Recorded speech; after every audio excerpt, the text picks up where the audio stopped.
Bismillahirrahmanirrahim. Assalamualaikum warahmatullahi wabarakatuh. Alhamdulillahi rabbil alamin. Wassalatu wassalamu ala asyrafil anbiya'i wal mursalin. Nabiyyina Muhammadin wa ala alihi wa sahbihi ajma'in. Asyhadu an la ilaha illallah wahdahu la syarikalah. Wa asyhadu anna Muhammadan abduhu wa rasuluh. Allahumma la sahla illa ma ja'altahu sahla. Wa anta taj'alul hazna sahlan idza syi'ta. Allahumma faqihna fi dinik. وعلمنا ما ينفعنا وارزقنا الإخلاص في القول والعمل وزدنا علما يا أرحم الراحمين. Alhamdulillah نلتقي في هذا اللقاء المبارك بإذن الله تعالى.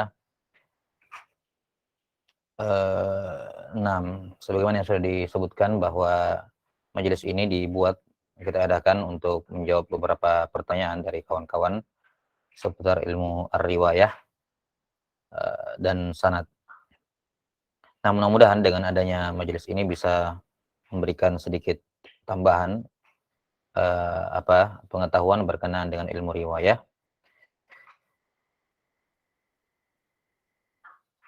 yang sering ditanyakan oleh sebagian kawan-kawan yang kadang masuk ke grup tapi nggak tahu ini apa ya, sekedar bergabung ke grup tanpa memahami dan mengetahui apa yang menjadi tujuan dari ilmu riwayat ataupun majelis riwayat. Nah, cuman sebelum kita menjawab pertanyaan-pertanyaan yang masuk, di sini ada satu pengantar yang mungkin butuh kita sampaikan. Yang butuh kita sampaikan berkenaan dengan manzilah ataupun kedudukan sanad dalam al-Islam, ya, dalam al-Islam, dalam periwayatan hadis dan kitab-kitab para ulama. Yang mana dari penjelasan ini mungkin sudah ada 2-3 pertanyaan yang terjawab ya. Ada beberapa pertanyaan yang menanyakan seputar urgensi sanad atau apa manfaatnya di zaman sekarang dan seterusnya. Mudah-mudahan dengan muqaddimah pengantar ini sudah terjawab, ya, akan terjawab bismillah. Taib, fa'aqul musta'inan billah, bahwa para ulama muasirin, para ulama dari kalangan ulama belakangan, mereka rahimahullahu taala menyebutkan bahwasanya urgensi ataupun manfaat sanad, ya, manfaat sanad itu ada 3 jenis, ya. Tujuan sanad itu atau manfaat dari sanad itu ada 3, di mana manfaat ini tergantung dari masa ataupun zamannya, ya, tergantung masa atau zamannya. Nah, sebagian ulama mengatakan bahwasanya kalau kita memandang fase mulai dari adanya hadis Nabi Shallallahu Alaihi Wasallam, kemudian ke fase penulisan kitab-kitab hadis sampai di zaman sekarang ketika sudah dicetak, dibukukan dan seterusnya, maka secara umum fase ini kita bisa bagi menjadi 3. Bisa dibagi menjadi 3. Fase yang pertama adalah fase dari diucapkannya hadis tersebut oleh Nabi Shallallahu Alaihi Wasallam sampai ke zaman para penulis kitab, para musannifun, Imam Al-Bukhari, Muslim, ya. Nah, ashab kutubut tis'ah dan semacamnya dari para imam yang menghimpun dan mengumpulkan hadis-hadis nabawi dengan sanad-sanad mereka di dalam kitab-kitab hadis. Ini fase yang pertama. Fase yang kedua adalah dari zaman penulis hadis tersebut, ya, dari zaman penulis hadis tersebut sampai ke zaman adanya at-taba'ah, ya. Taba'ah itu percetakan, ya, dicetak pertama kalinya. Jadi zaman dari seperti misalnya Al-Baihaqi atau ashab kutubut tis'ah, mulai dari situ sampai ke zaman munculnya percetakan, penerbit. Kalau di zaman dahulu kan setelah zamannya Bukhari, setelah zamannya A'immah ashab kutubut tis'ah, hadis itu disalin, dipindahkan, dibacakan kepada orang lain, diimla lagi kepada orang di bawahnya, terus, ya. Nah, sampai adanya percetakan, sudah dicetak, ya, tinggal mentahqiq nuskhah, setelah itu dicetak. Kemudian fase yang ketiga adalah setelah adanya mesin-mesin cetak ini yang sudah dicetak sampai di zaman belakangan. Sampai di zaman belakangan. Nah, 3 fase ini memberikan pengaruh yang berbeda terhadap manfaat sanad. terhadap manfaat sanad. Adapun fase yang pertama, yakni fase mulai dari zaman ahdun Nabi sallallahu alaihi wasallam sampai kepada a'immah al-musannifun, maka di sini sanad sangatlah penting. Ya, sanad di sini sangatlah penting dan di sinilah sanad memiliki peranan yang paling penting. Ya, yaitu untuk mentamyiz mana yang makbul dan mana yang mardud dari hadis Nabi sallallahu alaihi wasallam atau aqwalus sahabat atau aqwalut tabi'in dan seterusnya. Ya. Jelas ya. Jadi ini fungsi sanad di fase yang pertama, yakni mentamiz, membedakan mana yang makbul, mana yang mardud dari hadis marfu, mauquf dan maqtu. Nah, dan ini merupakan fungsi sanad yang terpenting. Pada fase inilah keluar ucapan-ucapan para ulama, misalnya al-isnadu minad din, ya. Fanzuru amman ta'khuduna dinakum. Isnad itu, sanad itu bagian dari agama, maka perhatikan dari mana kamu mengambil agama kalian. Atau hadis ucapan Muhammad bin Sirin kanu la yas'aluna 'anil isnad falamma waqa'atil fitnah qalu sammu lana rijalakum fayunzaru ila ahli sunnah fayu'khadhu hadithuhum wa yunzaru ila ahli bid'ah fala yu'khadhu hadithuhum. Ya. Dulu di zaman sahabat dan awal-awal masa tabi'in, mereka tidak pernah bertanya tentang sanad.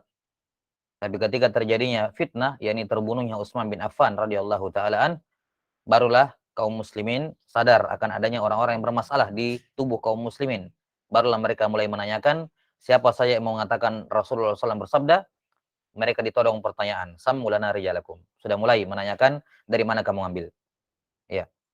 Kemudian pada fase ini juga keluar ucapan Abdullah bin Mubarak rahimahullahu taala, al-isnadu minad din. Ya, laulal isnad laqala ma syaa man syaa ma syaa. Ya, kalau nggak salah ini ucapan Ibnu Mubarak ya.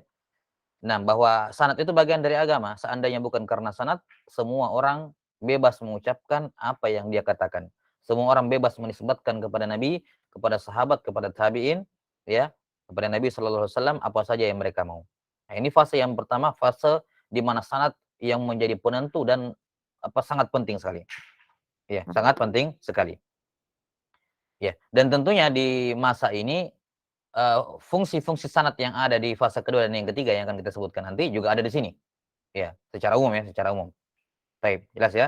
Jadi di fase yang pertama ini dia menghimpun semua fadilah sanad, semua keutamaan sanad, semuanya. Yang ada keutamaan sanad di fase yang kedua atau fungsi sanad di fase kedua sama fase ketiga juga ada di fase yang pertama. Ya, cuman fase yang pertama memiliki mizah, keistimewaan yang tidak dimiliki oleh fase kedua dan yang ketiga, yaitu urgensi sanad ini sangat penting dan dia yang menentukan. Ya, dan di sini adalah berlaku semua di sinilah para ulama sangat ketat dalam memeriksa sanad. Memeriksa sanad-sanad periwayatan. Ya, mereka mengecek sanad-sanad yang terdapat dalam yang diriwayatkan oleh Bukhari, Muslim, Abu Daud, Tirmidzi dan seterusnya, dicek seterusnya. Ya, sangat ketat. Ini fase yang pertama, gambaran umumnya. Kemudian di fase yang kedua adalah dari ketika hadis-hadis Nabi SAW sudah terbukukan oleh para musannifun, para penulis kitab hadis, sampai di zaman sebelum munculnya percetakan. Nah, fungsi sanad di sini bukan lagi fungsinya untuk mentamiz, membedakan mana yang makbul, mana yang mardud. Enggak. Ya. Bukan lagi fungsinya itu. Bukan lagi fungsinya untuk ini mengatakan ini makbul atau mardud. Bukan lagi. Ya, ini misalnya, saya kasih contoh, kalau misalnya sanad dalam Abu Daud itu, kita cek dalam sanad Abu Daud, masalan. Jelas ya? Ternyata sanadnya sahih. Ya, sanadnya apa? Sahih. Nah, tapi sanad dari Abu Daud ke bawah, ke murid-muridnya ke bawah sampai di zaman an-nusakh ya, para penyalin buku-buku hadis. Ya, sanadnya tidak sahih, ya, ada yang sanadnya yang tidak sahih, ada rawi-rawi yang bermasalah, maka ini tidak mempengaruhi sanad Abu Daud itu sendiri. Tidak mempengaruhi sanad Abu Daud itu sendiri. Kenapa? Karena Sunan Abi Daud ini sudah sabit penisbatannya kepada Abu Daud dari banyak jalan. Sehingga kalaupun di sebagian jalan ada yang bermasalah, tidak berpengaruh sama sekali. Ya. Fungsi sanad di fase yang kedua ini adalah untuk tausik nuskhah. Menjaga keotentikan manuskrip dari karya tulisan tangannya Abu Daud ini rahimahullahu taala yang beliau imla kepada murid-muridnya. Jadi fungsi sanad di tabaqat yang kedua atau di fase yang kedua ini adalah untuk menjaga atau mengecek keotentikan manuskrip sebelum dicetak. Dicetak. Ya. Jelas sampai sini, karena itulah disebutkan oleh sebagian masyayikh bahwa untuk kitab-kitab belakangan yang dicetak, yang paling pertama yang harus dicek kalau kita mau membeli kitab yang sudah dicetak, dicek dulu apakah dia menyandarkan cetakannya kepada manuskrip yang muktamad atau tidak. Ya. Dia muktamad atau tidak. Dalam Sahih Bukhari saja kan ada beberapa manuskrip. Ya, yang terkadang ada perbedaan satu dengan yang lain, apalagi di kitab-kitab hadis yang lainnya. Nah, maka fungsi sanad yang kedua adalah untuk mengecek apakah manuskrip dari jalur ini kepada Abu Daud, misalnya kepada Bukhari, ini syah atau tidak. Ya, syah atau tidak. Ketika terjadi perbedaan manuskrip antara manuskrip ini dengan manuskrip itu, atau nuskha ini dengan nuskha itu, apakah semuanya benar karena diimla di waktu yang berbeda, ataukah salah satunya ada yang keliru karena kesalahan menyalin atau salah mendengar perawinya. Intinya sanad di fase yang kedua ini fungsinya adalah tausik nuskhah untuk mengecek keotentikan manuskrip. Tidak berpengaruh lagi kepada hadisnya sahih atau dhaif, enggak berpengaruh lagi. Kenapa? Karena itu sudah selesai di fase yang pertama itu, pengecekan hadis-hadis semua sudah selesai. Ya. Adapun rawi-rawi yang ada di bawah sudah tidak mempengaruhi. Ya. Seandainya ada yang meriwayatkan Sahih Bukhari sampai di abad-abad, misalnya abad-abad ke-10, ke-11, ke-12 Hijriah atau ke-6, ke-10 Hijriah misalnya, meriwayatkan Sahih Bukhari tapi dianya dhaif, ya tidak bermasalah, tidak mencacati hadis-hadis dalam Bukhari Muslim sama sekali. Demikian pula kalau dia meriwayatkan Abu Daud dengan sanadnya, walaupun dia dhaif, gurunya dhaif, tidak bermasalah. Ya. Kenapa? Dalam artian tidak bermasalah pada apanya? Pada hadis-hadis Abu Daudnya. Ya. Tapi mungkin manuskrip yang dia riwayatkan ini yang butuh dicek keotentikannya, kalau dia dhaif, kalau dia cara mengutipnya tidak benar dan seterusnya. Ini fungsi sanad di fase yang kedua. Fase yang ketiga adalah dari dari munculnya, mulai dicetak ya, setelah seorang mendapatkan atau para ulama itu mulai mendapatkan manuskrip, sudah mengecek mana manuskrip yang nuskho yang otentik, mana yang kurang otentik, mana yang sahih, mana yang tidak benar otentiknya, nuskhonya, yang banyak kesalahan nuskhonya dan seterusnya. Ya, setelah dicek, dipilih ini yang terbagus, kemudian mulailah dicetak. Ini dari zaman adanya cetakan. Sampai di zaman kita sekarang. Nah, fungsi sanad di fase yang ketiga ini ya disebutkan oleh sejumlah masyayikh ya. Namun secara umum ya mereka menyebutkan fungsi yang pertama dari sanad di fase yang ketiga sampai zaman kita sekarang, yang pertama untuk untuk menjaga khususiyah umat ini. Untuk menjaga khususiyah umat ini. Ya. Dikarenakan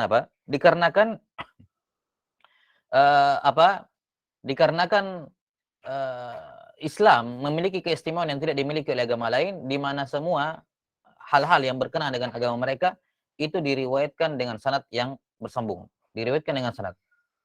Ya, maka ini untuk menjaga kekhususian umat ini, ya, menjaga khususian umat ini agar terus menerus ajaran agama mereka bersambung sanadnya sampai hari kiamat. Ini manfaat sanad yang pertama. Kemudian manfaat sanad yang kedua adalah untuk meneruskan tradisi para muhaddisin. Untuk tasyabbuh dengan mereka, menyerupai mereka. Di mana sampai zaman sekarang, setiap tahun, seperti di India, tiap tahun mereka punya kebiasaan mengkhatamkan kutubus sittah, dibacakan saja. Ya. Atau setidaknya 3 kitab yang masyhur tiap tahun dibacakan, Syama'il Muhammadiyah, Muwatta Imam Malik, riwayat Yahya bin Yahya Al-Laitsi, dan Sahih Bukhari. Setidaknya 3 kitab ini yang terjaga. Ya, samanya dari setiap tabaqat, dari penulisnya sampai di zaman sekarang. Jadi ini tradisi yang butuh dijaga untuk tasyabbuh, ya, menyerupai para ulama salaf dan dari kalangan muhaddisin. Kemudian manfaat yang ketiga agar kita termasuk dalam doa Nabi sallallahu alaihi wasallam, naddarallahu imra'an sami'a maqalati fawa'aha fa'addaha kama sami'ah. Semoga Allah taala mencerahkan wajah dan memberikan an-nadharah kepada seorang yang mendengarkan sabdaku, kemudian dia menerimanya, menampungnya, apakah dengan dhabtul kitab ataupun dengan dhabtus sadar, dia hafal, ataukah dengan ditulis di bukunya, ya, dijaga, kemudian disampaikan lagi kepada generasi berikutnya. Maka dia mendapatkan keutamaan ini, mendapatkan an-nadharah. Kemudian yang keempat, manfaat yang lain, ya, manfaat yang lain adalah untuk memberikan tansyid, memberikan semangat. Memberikan apa? Memberikan semangat kepada memberikan semangat kepada orang yang memiliki sanad dari suatu kitab atau hadis untuk mempelajari kitab tersebut, ya. Karena satu hal yang kurang layak walaupun tidak tercela, ya, tidak tercela hal ini.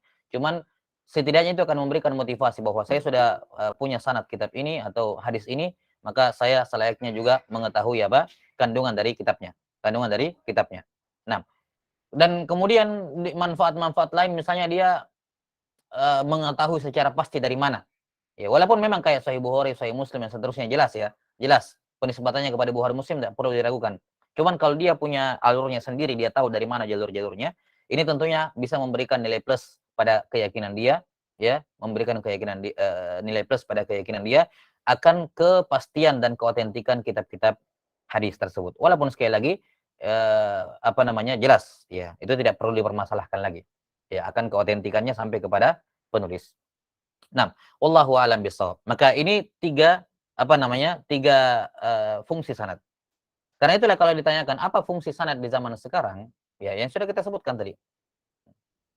Maka suatu bentuk hal yang kurang tepat, kalau menurut saya pribadi, kurang tepat kalau kita mengarahkan ucapan para ulama as-salaf tentang pentingnya sanad di fase yang pertama, kemudian digunakan di fase yang ketiga. Ini salah penempatan. Ya, misalnya sanad itu bagian dari agama. Kalau tidak punya sanad, maka tidak ada agamanya misalnya.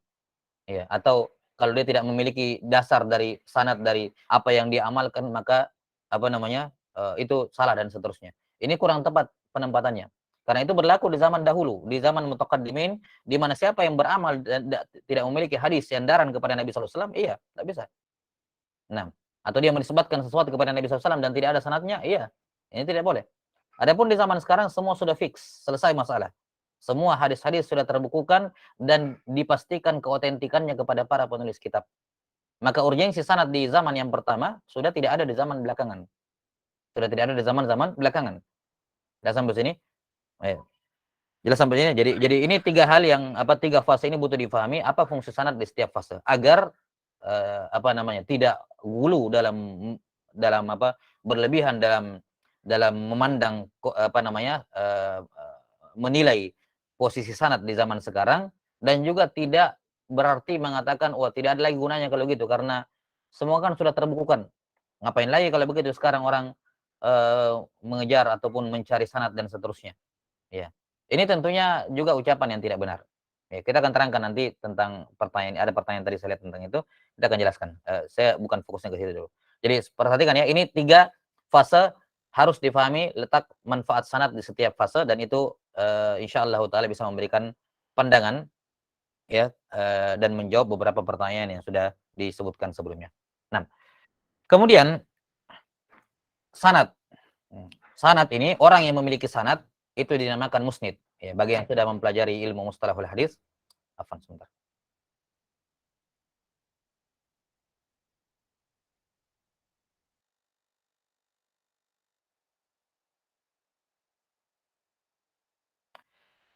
Nah, bagi yang sudah mempelajari ilmu mustalahul hadis, saya kira jelas ya bahwa al-musnid orang yang memiliki sanad dinamakan al-musnid. Ya, dinamakan al-musnid. Nah, al-musnid ini adalah gelar yang diperuntukkan bagi yang punya sanad. Yang punya sanad periwayatan dikatakan musnid. Dan musnid ini tingkatan yang paling bawah, tingkatan paling rendah dari tingkatan-tingkatan ulama dalam hadis. Ya. Nah, ada musnid, kemudian ada di atasnya misalnya muhaddits, ya. Kemudian di atasnya ada hafidz, di atasnya ada gelar-gelar yang lain. Nah, gelar-gelar yang lain. Nah, musnid ini hanya gelar untuk menyatakan bahwa dia seorang periwayat. Baik di zaman dahulu maupun di zaman belakangan. Zaman pertama, fase pertama, kedua, ketiga, orang yang memiliki sanad periwayatan hadis Nabi ataupun suatu kitab tertentu, ini dinamakan musnid. Nah, musnid ini tidak memberikan keterangan apa-apa kecuali bahwa dia pernah meriwayatkan hadis tersebut. Ya, dia meriwayatkan kitab tersebut secara bersambung sanadnya sampai kepada penulis kitab, atau kalau hadis sampai kepada Nabi Shallallahu alaihi wasallam. Hanya itu saja, ya. Nah, adapun keterangan berupa tazkiyah maka tidak. Musnid bukanlah tazkiyah sama sekali akan keilmuannya, akan kedudukannya dalam agama, tidak sama sekali. Ya. Di zaman ulama mutaqaddimin, ketika ilmu-ilmu itu belum ada, ya, ketika ilmu-ilmu kayak ilmu-ilmu alat belum ada, ya, ilmu itu adalah hadis nabawi. Makanya kalau kita dapati dalam buku-buku adab atau buku-buku ucapan para ulama, ya ahlal hadis, ya ahlal hadis, maksudnya ya tullabul ilm, wahai penuntut ilmu, gitu. Kayak kita sekarang penuntut ilmu lah. Karena di zaman dulu tidak ada ilmu-ilmu yang kita pelajari sekarang, belum ada. Di zaman dahulu ilmu ya hadis, itu saja. Jadi kalau dikatakan ya ahlal hadis, ya tullabul hadis, yani tullabul ilm. Maka musnid ini kalau di zaman sekarang kayak ya kita-kita ini, orang-orang yang ngaji-ngaji biasa di bawah, ya, itu musnid kalau di zaman dahulu. Ya, dia pernah mendengar hadis, paham tidak paham, yang penting dia sudah pernah mendengar. Itu namanya musnid. Ya. Jelas sampai sini? Maka musnid bukan merupakan gelar tazkiyah yang mengandung tazkiyah, tidak sama sekali. Itu hanya ikhbar, pengabaran bahwasanya dia pernah mendengarkan hadis itu secara bersambung atau kitab itu secara bersambung sampai kepada penulisnya. Dan Nabi SAW telah bersabda akan masalah ini. Ya. Kata Nabi SAW, rubba muballaghin au amin sami' wa rubba muballaghin rubba muballaghin au amin sami'. Terkadang orang yang disampaikan lebih berilmu, lebih paham tentang maksud hadis dibandingkan orang yang menyampaikannya. Jadi kadang si murid lebih paham tentang hadis dibandingkan gurunya. Ini mimbabir riwayat dalam hal ini. Ya. Bahwasanya tidak diharuskan dalam periwayatan hadis si guru itu harus berilmu, nggak harus. Yang penting dia pernah mendengar hadisnya, kemudian disampaikan lagi. Terserah dia paham kandungan hadisnya atau tidak, yang penting sampaikan saja, kata Nabi SAW. Sampaikan saja. Siapa yang pernah mendengar hadis, sampaikan saja teks hadis tersebut. Walaupun dia tidak paham. Karena terkadang yang disampaikan, yakni si murid, lebih paham tentang hadisnya dibandingkan si guru yang menyampaikan. Dia sendiri tidak paham. Ya. Nah, atau dalam riwayat lain disebutkan rubba, hadis lafadznya itu? Tentang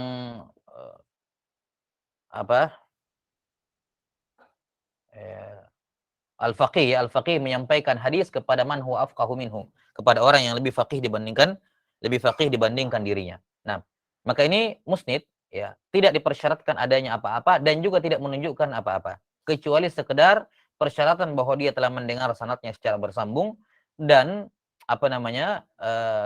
bahwa dia menyampaikannya. Jelas sampai sini? Karena itulah dibedakan antara ijazah al-ilmiyah dengan ijazah syar'iyah. Ya. Ijazah ilmiah dengan ijazah riwayah. Ijazah ilmiah itu adalah tazkiyah. Biasanya ijazah ilmiah ini akan diperoleh oleh seorang kalau dia mengkhatamkan suatu buku kepada guru dengan penjelasannya. Jadi dia tidak hanya mengambil matan periwayatan, tapi juga mengambil syarah dan penjelasannya sampai dia faham. Mungkin dia akan diikhtibar, diuji oleh gurunya apakah dia sudah paham buku ini, dia sudah bisa mensyarahnya dan seterusnya. Kalau sudah dianggap layak menguasai buku, akan dikeluarkan ijazah ijazah ilmiah atau syahadah, biasanya dikatakan seperti itu. Ya, syahadah dari guru bahwa murid saya ini sudah mengikuti penjelasan buku ini dan dia paham.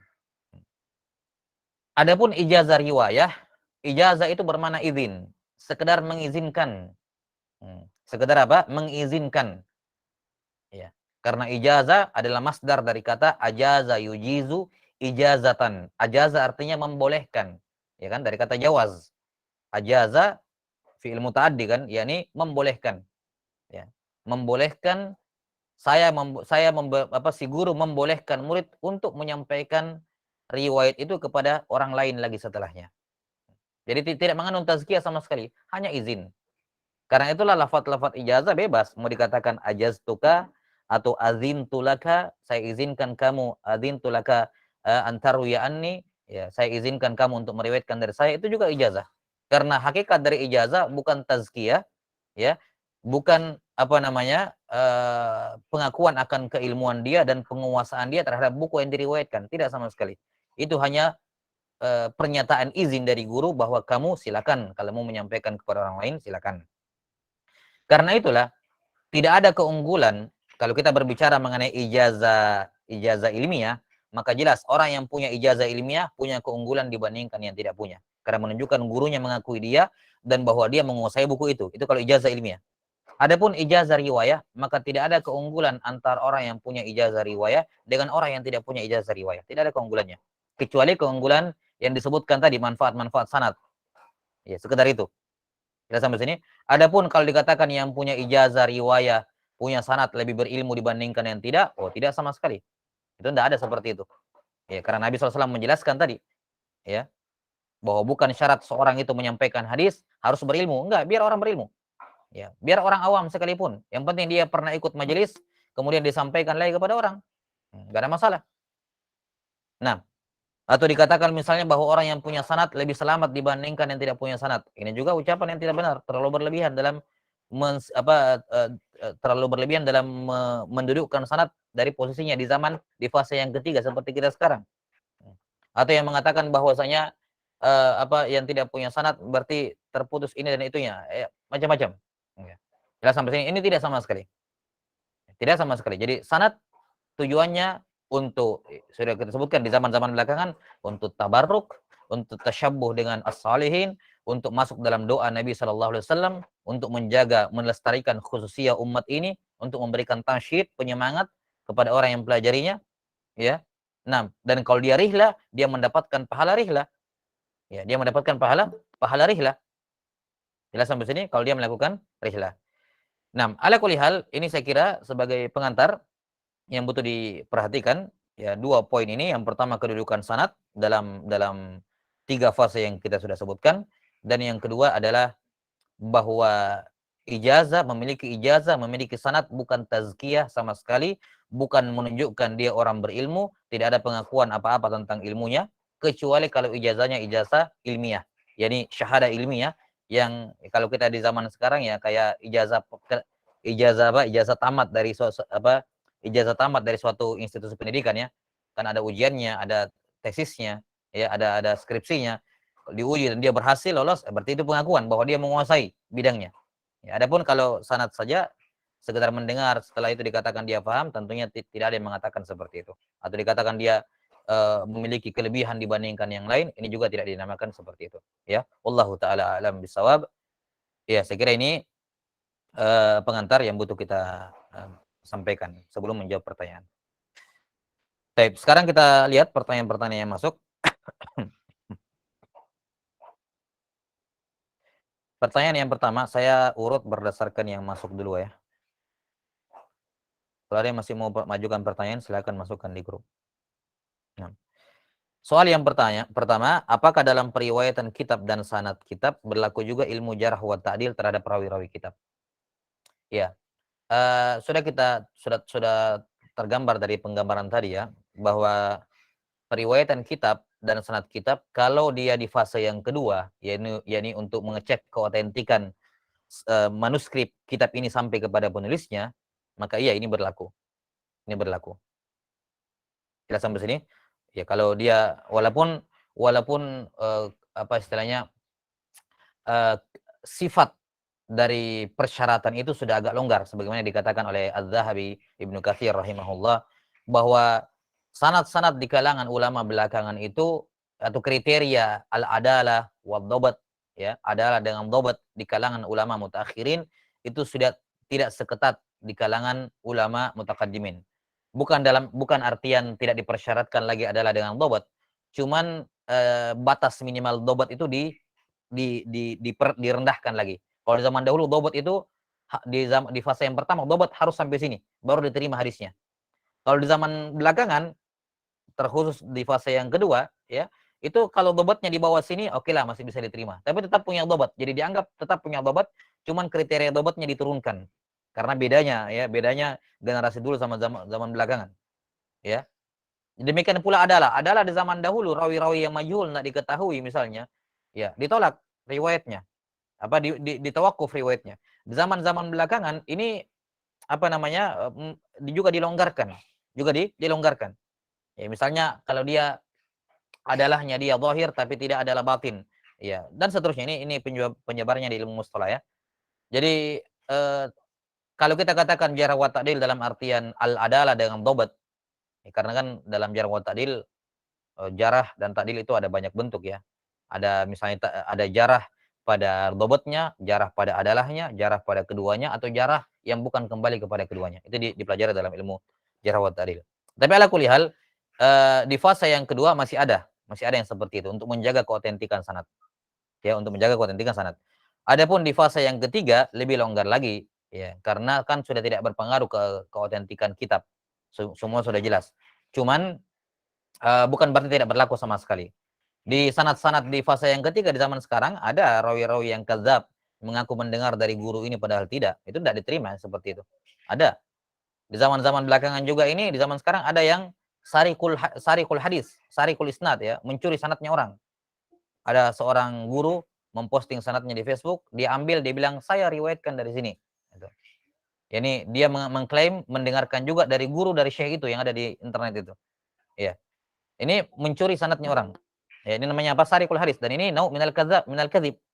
Di zaman ini ada yang seperti itu, dan orang-orang seperti ini tersingkap pada akhirnya. Ya, tidak lama akan tersingkap orang-orang yang dusta seperti ini. Ya. Nah, maka secara umum kalau dikatakan adalah dhabat dalam artian dusta dan seterusnya, iya tetap dipersyaratkan, namanya kabar kan tidak boleh dusta. Cuman ketetapan dhabatnya, adalahnya mungkin agak dilonggarkan, ya, bukan dilonggarkan, diturunkan standarnya. Ya, wallahu a'lam bishawab. Ini saya kira untuk menjawab pertanyaan yang pertama. Pertanyaan berikutnya, bagaimana cara bijak menyikapi sebagian orang yang memandang sebelah mata terhadap orang yang semangat mencari sanad? Nah, ini hal yang dari fase tadi kita sudah bisa mendudukkan ya. Sekarang kita di fase yang ketiga. Ya, maka dudukkanlah sanad sesuai dengan porsi dan kedudukannya. Ya, tidak berlebihan, seakan-akan ini mempengaruhi sanad, mempengaruhi hadis nabawi, seakan-akan mempengaruhi amalan, padahal hadisnya sudah jelas dalam Abu Daud, sudah ada gitu. Seakan-akan itu menjadi sebab sesat tidak sesatnya seorang atau salah tidak salahnya dalam menuntut ilmu kalau tidak ada sanadnya. Enggak, tidak kita menempatkan sanad terlalu tinggi seperti itu. Tapi bukan juga berarti kemudian sanad tidak penting lagi, karena kan sudah terbukukan semuanya. Ya. Kita katakan sanad sudah terbukukan di zamannya Ibnu Hajar. Ibnu Hajar rahimahullah ulama abad ke-9 Hijriah. Ya kan? Ulama abad ke-9 Hijriah, Al-Hafidz Ibnu Hajar. Ya. Ibnu Taimiyah ulama abad ke-8 Hijriah. Ya. Jelas sampai sini? Itu di fase-fase itu sudah sudah final kan, sudah selesai periwayatan. Tinggal keotentikan sanad saja, keotentikan nuskhoh. Ya. Tinggal keotentikan nuskhoh. Ya. Bahkan mungkin bersamaan dengan itu Al-Hafidz Ibnu Hajar, Ibnu Taimiyah, Zahabi, Ibnu Katsir, Al-Mizzi dan selainnya dari para imam, mereka rihla untuk mencari sanad. Ya. Untuk mencari apa? Sanad. Menunjukkan bahwa ucapan sebagian orang bahwa tidak perlu lagi sekarang untuk mencari sanad karena buku hadis sudah dibukukan semuanya dan sudah dipastikan keotentikannya. Betul, hadis-hadis sudah terbukukan semuanya. Ya. Hadis-hadis sudah terbukukan semuanya. Cuman faedah-faedah yang lain masih ada. Karena itulah semacam Ibnu Taimiyah, Az-Zahabi dan seterusnya dari para imam, walaupun di zaman mereka fase untuk fase pertama sudah lewat, ya sudah tidak berlaku di sini, tapi mereka tetap mengejar, tetap mereka rihlah untuk tadi. Mereka lebih senang kalau punya sanad yang bersambung sampai ke Nabi sallallahu alaihi wasallam. Dan mereka juga mengecek keotentikan nuskhoh manuskripnya dan seterusnya. Jelas sampai sini? Nah, maka ucapan yang mengatakan bahwa tidak penting lagi karena hadis sudah dibukukan, ini keliru. Plus yang diriwayatkan oleh orang-orang belakangan bukan hanya hadis nabi, tapi kitab-kitab para ulama. Ini juga kitab-kitab para ulama juga penting. Diriwayatkan turun-temurun. Yani kalau keotentikan hadis saja ada yang mempermasalahkan, originalitas Sahih Bukhari dipermasalahkan, Abu Daud dipermasalahkan, apalagi mungkin kayak Arba'in Nawawi. Satu saat mungkin wallahu alam, mudah-mudahan tidak terjadi, ada orang yang meragukan keotentikan Arba'in Nawawi kepada Nawawi atau kitab-kitab yang lain kepada penulisnya. Dan itu dibutuhkan sanad-sanad belakangan. bahwa ini nih jalur saya sampai ke buku ini dan ini bukunya otentik kepada penulis. Penisbatannya jelas, ya. Nah, karena ada juga buku-buku yang dinisbatkan kepada penulis, ya, tapi tidak diketahui sanadnya ke mana. Sanadnya ke sana siapa? Hmm. Nah, misalnya kayak Manzumah apa Nadhm al-Maqsud dalam ilmu tafsir tasrif. Nadhm al-Maqsud ini mukhtalafun siapa penulisnya? Ada yang mengatakan Imam Abu Hanifah, ada yang mengatakan selainnya. Makanya tidak ada apa namanya hal yang jelas di situ. Termasuk kitab-kitab yang tidak bisa dipastikan sanadnya. Nah, Arba'in Baiquniyah misalnya, tidak diketahui sanadnya. Tapi penisbatannya kepada Imam Baiquni masyhur. Ini juga hal yang betul dibedakan ya. Penisbatan kitab Manzumah Baiquniyah kepada Al-Baiquni masyhur, sabit, tapi sanadnya ke Al-Baiquni tidak diketahui. Artinya terputus di tengah jalan. Ya, demikian pula seperti itu Fathul Atfal dalam tajwid di jalur qurra ini sanadnya juga terputus. Ya. Namun dipastikan itu apa namanya karya dari Al-Jumzuri rahimahullahu taala ya, namun lewat jalur yang lain ya, dari jalur muhaddisin. Jadi kita katakan bahwa jangan cara menyikapinya ya seorang harus melihat, menyadari kedudukan sanad di fase yang ketiga kita itu apa. Kemudian yang kedua, sanad di zaman belakangan itu kayak zina, perhiasan, perhiasan tambahan. Jangan seorang pakai perhiasan tapi tidak pakai baju. Ya, pakai kalung, pakai ini misalnya, perhiasan tapi tidak pakai baju, tidak pakai celana. Ya. Ada yang lebih penting dibandingkan zina, yaitu pakaian itu sendiri. Menutup aurat dulu baru pakai perhiasan. Nah, zinanya penuntut ilmu adalah pemahaman terhadap ilmu-ilmu syar'i. Afwan, bukan zinanya, pakaiannya. Pakaian bagi penuntut ilmu yang menutupi auratnya adalah ilmu-ilmu syar'i. Ya. Karena itulah perlu ada skala prioritas dalam menuntut ilmu. Perlu ada skala prioritas dalam menuntut ilmu. Hukum asal seorang penuntut ilmu itu adalah belajar ilmu agama, memahami maksud buku, memahami maksud hadis, memahami bahasa Arab dan seterusnya. Itu tujuannya. Bukan apa namanya? Bukan sanad. Sanad itu pelengkap. Kalau ada orang belum bisa apa namanya? Belum bisa misalnya ilmu-ilmu yang lain, kemudian dia fokus, ya. Ini sekali-sekali riwayat diikut, nggak masalah, tapi dia fokus, dia punya pelajaran jelas untuk menumbuhkan keilmuan dalam dirinya. Ya, ini sesekali ada ini, oke, saya ikut riwayat, tapi asalnya ini menuntut ilmu aslinya.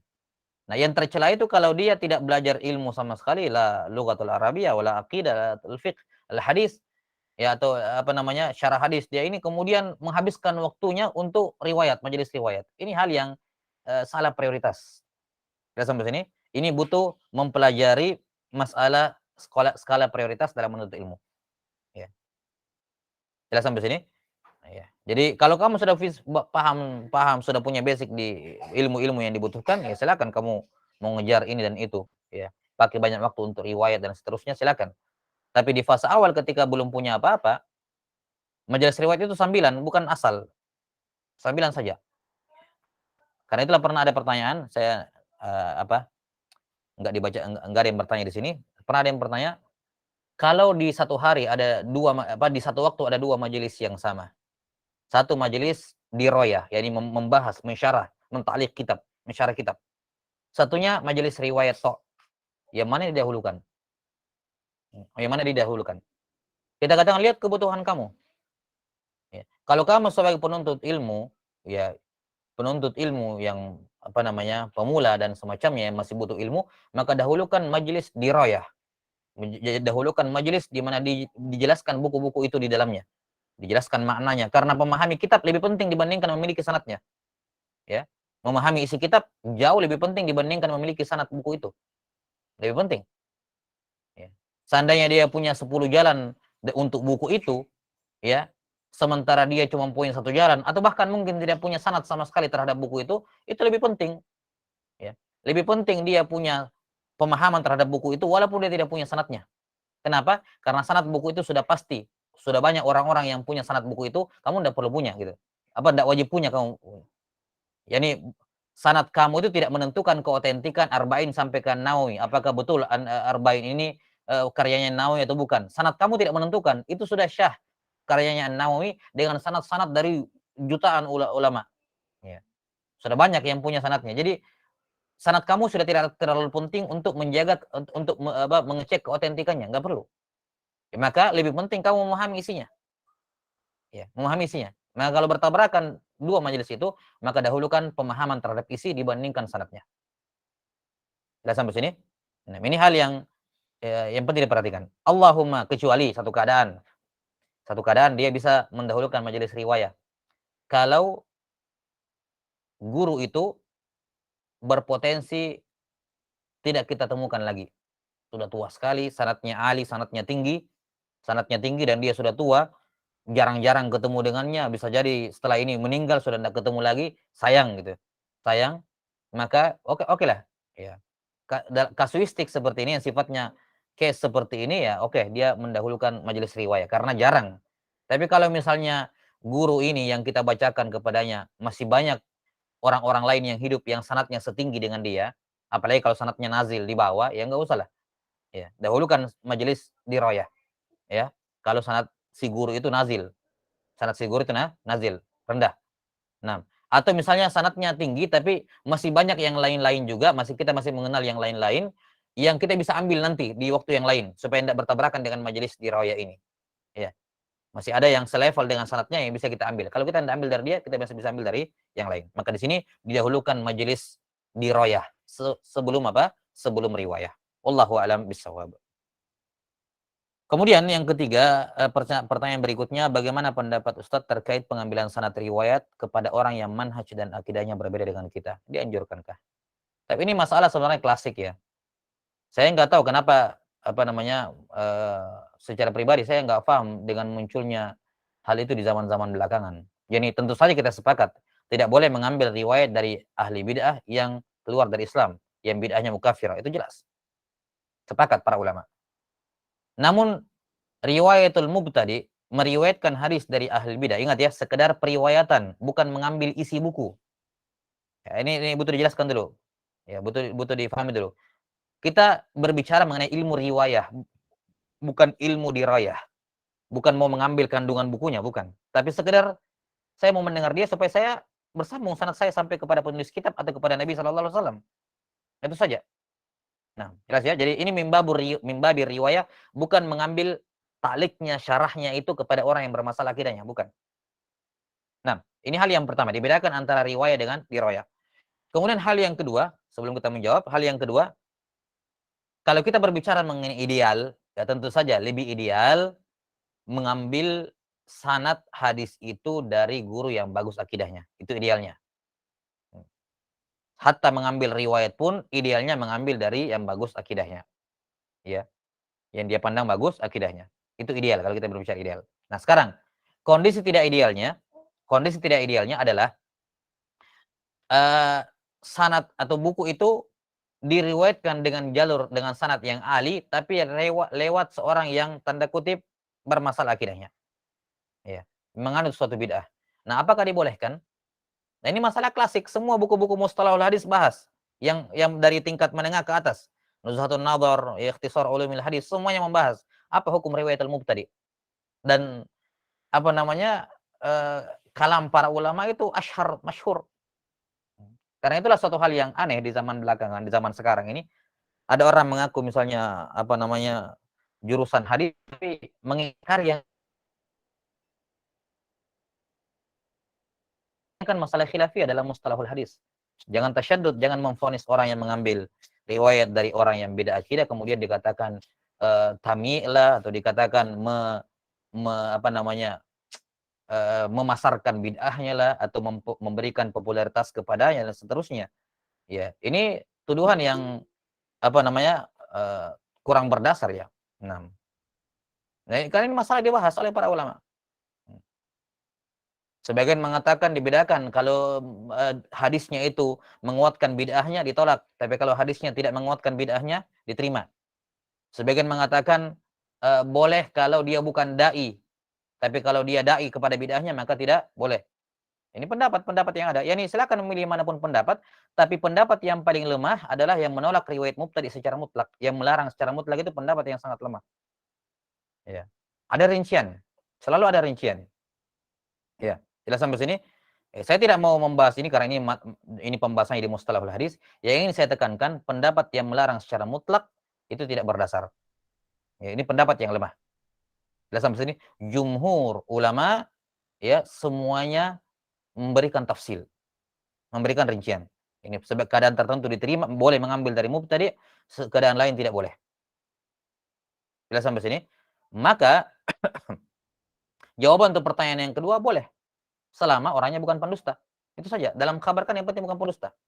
Kata Imam Syafi'i rahimahullahu taala, aqbalu riwayat ahli al-ahwa illa al-hattabiyah min ar-rafidhah. Kata Syafi'i rahimahullah, saya mengambil riwayat dari semua ahli al-ahwa kecuali al-khattabiyah dari kalangan Rafidhah karena mereka yastahillun al-kadzib, menghalalkan dusta. Maka ini Syafi'i rahimahullahu taala. Dan ini amalan para ulama belakangan. Ibnu Taimiyah rahimahullah, kalau kita lacak guru-guru riwayatnya bisa kita temukan beberapa orang-orang Asy'ariyah, ya. Yang artinya beda akidah dengan beliau. Asy'ariyah juga meriwayatkan dari Ibnu Taimiyah. Orang-orang Asy'ariyah, orang-orang yang apa namanya? Yang beda akidah dengan guru dengan murid karena tidak dipersyaratkan harus sama akidahnya di sini. Dalam periwayatan. Ini bab riwayat saja. Pengabaran. Sudah sampai sini? Makanya ma'ruf ya. Apa namanya? Ahlul hadis Ahlul hadis meriwayatkan dari Asy'ariyah, Asy'ariyah meriwayatkan dari Ahlul hadis, itu masyhur. Sangat mudah didapati dalam buku-buku apa namanya? Buku-buku hadis. Ya, buku-buku sanad zaman belakangan. Ya. Dan kalaupun misalnya kamu mengatakan, "Oh, saya hanya mengambil dari guru saya dan dia orang yang bagus akidahnya." Baik. Guru kamu ke atas, coba cek sanadnya deh. Coba cek sanadnya guru kamu ke atas itu. Ya. Karena hampir jarang sekali, hampir jarang sekali itu sangat banyak sekali sanad itu di tengah-tengah sanadnya ada sufi, ya, ada apa namanya? Asy'ari, ada mutakallimun lah ya, ada mutakallimun, dengan semua macam jenisnya, ada. Ya. Jadi kalaupun kamu meriwayatkan dari gurumu yang Ahlus Sunnah misalnya, yang menurut kamu seakidah dengan kamu, coba cek ke atasnya. Iya. Kemungkinan besar akan ditemukan di jalur sanadnya itu ada yang dalam tanda kutip bukan Ahlus Sunnah menurut versi kamu. Ada. Ya, maka ini hal yang tidak selayaknya ditasyaddud di sini ya. Oh ya, wallahu a'lam bissawab. Jadi kalau dikatakan dianjurkankah, ya kembali kepada urgensi tadi. Kamu penting nggak untuk mengambilnya? Kalau penting, sanadnya tinggi, ya silakan. Plus lagi sanad-sanad di kalangan ulama belakangan itu banyak jalur ya. Buku-buku itu diriwayatkan dari banyak jalur. Antum mau lewat jalur Syam ada, lewat jalur Yaman ada, lewat jalur Hijaz ada, lewat jalur India ada, Hindu ada, dari jalur macam-macam. Nah, terkadang begini, di satu sanad, di satu jalan ini sanadnya agak nazil, turun sekali, tapi lewat alim ulama yang berilmu gitu. Ya, yang sama akidahnya lah, sama akidahnya. Tapi nazil. Kemudian ada di jalan lain yang sanadnya lebih tinggi tapi beda akidahnya. Ya. Maka mimbabir riwayah kita mengejar yang ali. Lagi pula di sini sudah aman. Saya meriwayatkan dari ini karena saya sudah punya jalur bersihnya walaupun lewat jalur yang nazil. Istilahnya sudah ada backup lah. Sudah ada backupnya. Ini nih kalau kamu mau cari yang sanadnya bersih, ulama-ulama Ahlus Sunnah semua, nih jalurnya, cuman agak panjang. Agak panjang. Nah, kalau mau yang bagus, yang bersih, apa yang tapi ya di dalam rawinya seperti itu ada ya ini nih, yang ali sanadnya ini. Dan tidak ada masalah karena sudah ada backup dari jalan yang misalnya yang ini ya, yang dianggap seakidah semua, bagus akidahnya semua, namun sanadnya lebih panjang, lebih nazil. Seperti misalnya sekarang kitab-kitab akidah, ya. Nah, para ulama sejumlah masyayikh kami itu meriwayatkan kayak Salahatul Usul dan seterusnya dari buku-bukunya siapa Syekh Muhammad bin Abdul Wahhab rahimahullah ataupun buku-buku yang lain dari para imam setelahnya, kebanyakannya mereka mempelajari lewat guru-guru mereka, misalnya Syekh bin Baz atau 6 masyayikh yang lain misalnya. Cuman ketika dia menyebutkan sanadnya, dia kadang nggak menyebutkan itu. Nggak menyebutkan lewat Syekh bin Baz atau syekh yang lain. Nggak menyebutkan. Kenapa? Sanadnya nazil. Sanadnya nazil. Mereka lebih menyebut sanad yang lebih tinggi. Walaupun kadang disebutkan sebagai istiqnas bahwa saya riwayat ini juga, cuma memang agak nazil. Jelas ya? Wallahu a'lam bishawab. Jadi tidak ada masalah mengambil riwayat kepada orang yang berbeda akidahnya dengan catatan mimbab riwayah murni. Sekedar periwayatan, tidak mengambil kandungannya. Tidak mengambil kandungannya. Kalau mau mengambil kandungannya, belajar kepada pakarnya. Belajar kepada pakarnya. Buku akidah ya kepada yang pakar bidang akidah. Buku nahu ya mengambil kandungannya dari yang pakar nahu. Tapi dari dalam bab riwayah ambil dari yang tinggi sanadnya. Karena talabul isnadil ulu sunnatun amman salaf, kata Imam Ahmad rahimahullah. Mengambil sanad yang tinggi itu sunnah dari para ulama terdahulu. Sunnah dari para ulama terdahulu. Wallahu a'lam bissawab. Dan ini juga harus difahami ya. Di satu sisi, karena kan memang ada kekhawatiran bahwa itu akan mentasyir, membuat orang yang dalam tanda kutip akidahnya bermasalah, nanti dikhawatirkan akan populer kalau diambil riwayatnya. Nah, ini juga harus difahamkan kepada masyarakat, difahamkan kepada tulabul ilm, bahwa jangan mengambil lawazim yang tidak benar. Kan kekhawatiran sebagian kawan-kawan yang melarang mengambil riwayat dari mubtadi, kekhawatirannya nanti dianggap akidahnya bagus, dianggap ini nanti dianggap dalam tanda kutip menipu umat, nanti dikira ini nanti umat akan mengambil ilmu darinya gara-gara kamu mengambil ilmu darinya, mengambil riwayat darinya. Nah, ini juga di satu sisi butuh pemahaman, disebarkan di tengah masyarakat, bukan di masyarakat juga ya, di tengah-tengah penuntut ilmu saya dipahamkan bahwa ar-riwayah itu tidak melazimkan apa-apa. Saya mengambil ilmu dari dia bukan karena saya akui ilmu dia. Sekedar riwayat, sudah kita sebutkan. Musnid itu bukan gelar tazkiyah, musnid. Enggak. Hanya menunjukkan dia punya sanad, itu saja. Maka kalau ada kamu lihat gurumu, ustadzmu mengambil sanad dari orang yang akidahnya kayak gini, ya sudah pahami, itu mimbabir riwayat toh. Gitu. Dia tidak pernah mentazkiyah bahwa saya mengambil dari guru syekh ini yang notabene akidahnya begini karena saya mentazkiyah dia, mentazkiyah akidahnya, atau saya suruh orang juga mengambil ilmu darinya. Enggak. Ambil riwayat tapi jangan ambil ilmunya. Beda. Kan begitu. Ambil ilmu dari yang pakar. Ambil akidah dari yang bagus akidahnya. Membabir riwayat tidak ada masalah. Sudah sampai sini? Nah, maka ini harus difahami juga supaya tidak muncul kesan-kesan untuk mengangkat popularitas orang-orang yang bermasalah akidahnya, walaupun tinggi sanadnya tapi akidahnya bermasalah, ya silakan mengambil, namun jangan sampai menjadikan dia populer gitu sehingga bisa umat tertipu mengambil akidahnya.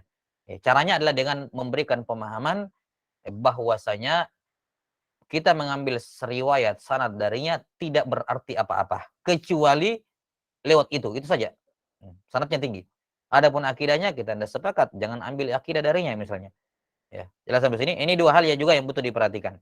Jadi kitanya seperti itu, kita juga memberikan pendidikan kepada orang seperti itu. Kita juga kalau lihat orang lain melakukan itu husnuzon bahwa memang enggak seperti itu.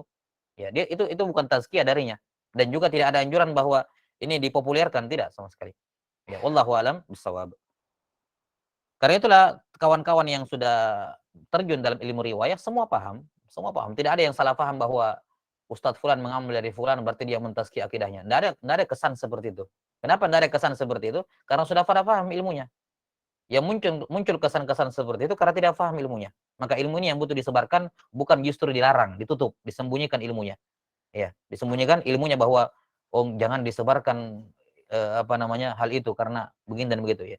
Daripada kamu menutupi kebenaran, mending disebarkan saja bahwa boleh, tapi itu tidak memberikan tazkiyah, pembolehan atau memuji sama sekali. Enggak. Wallahu a'lam bishawab.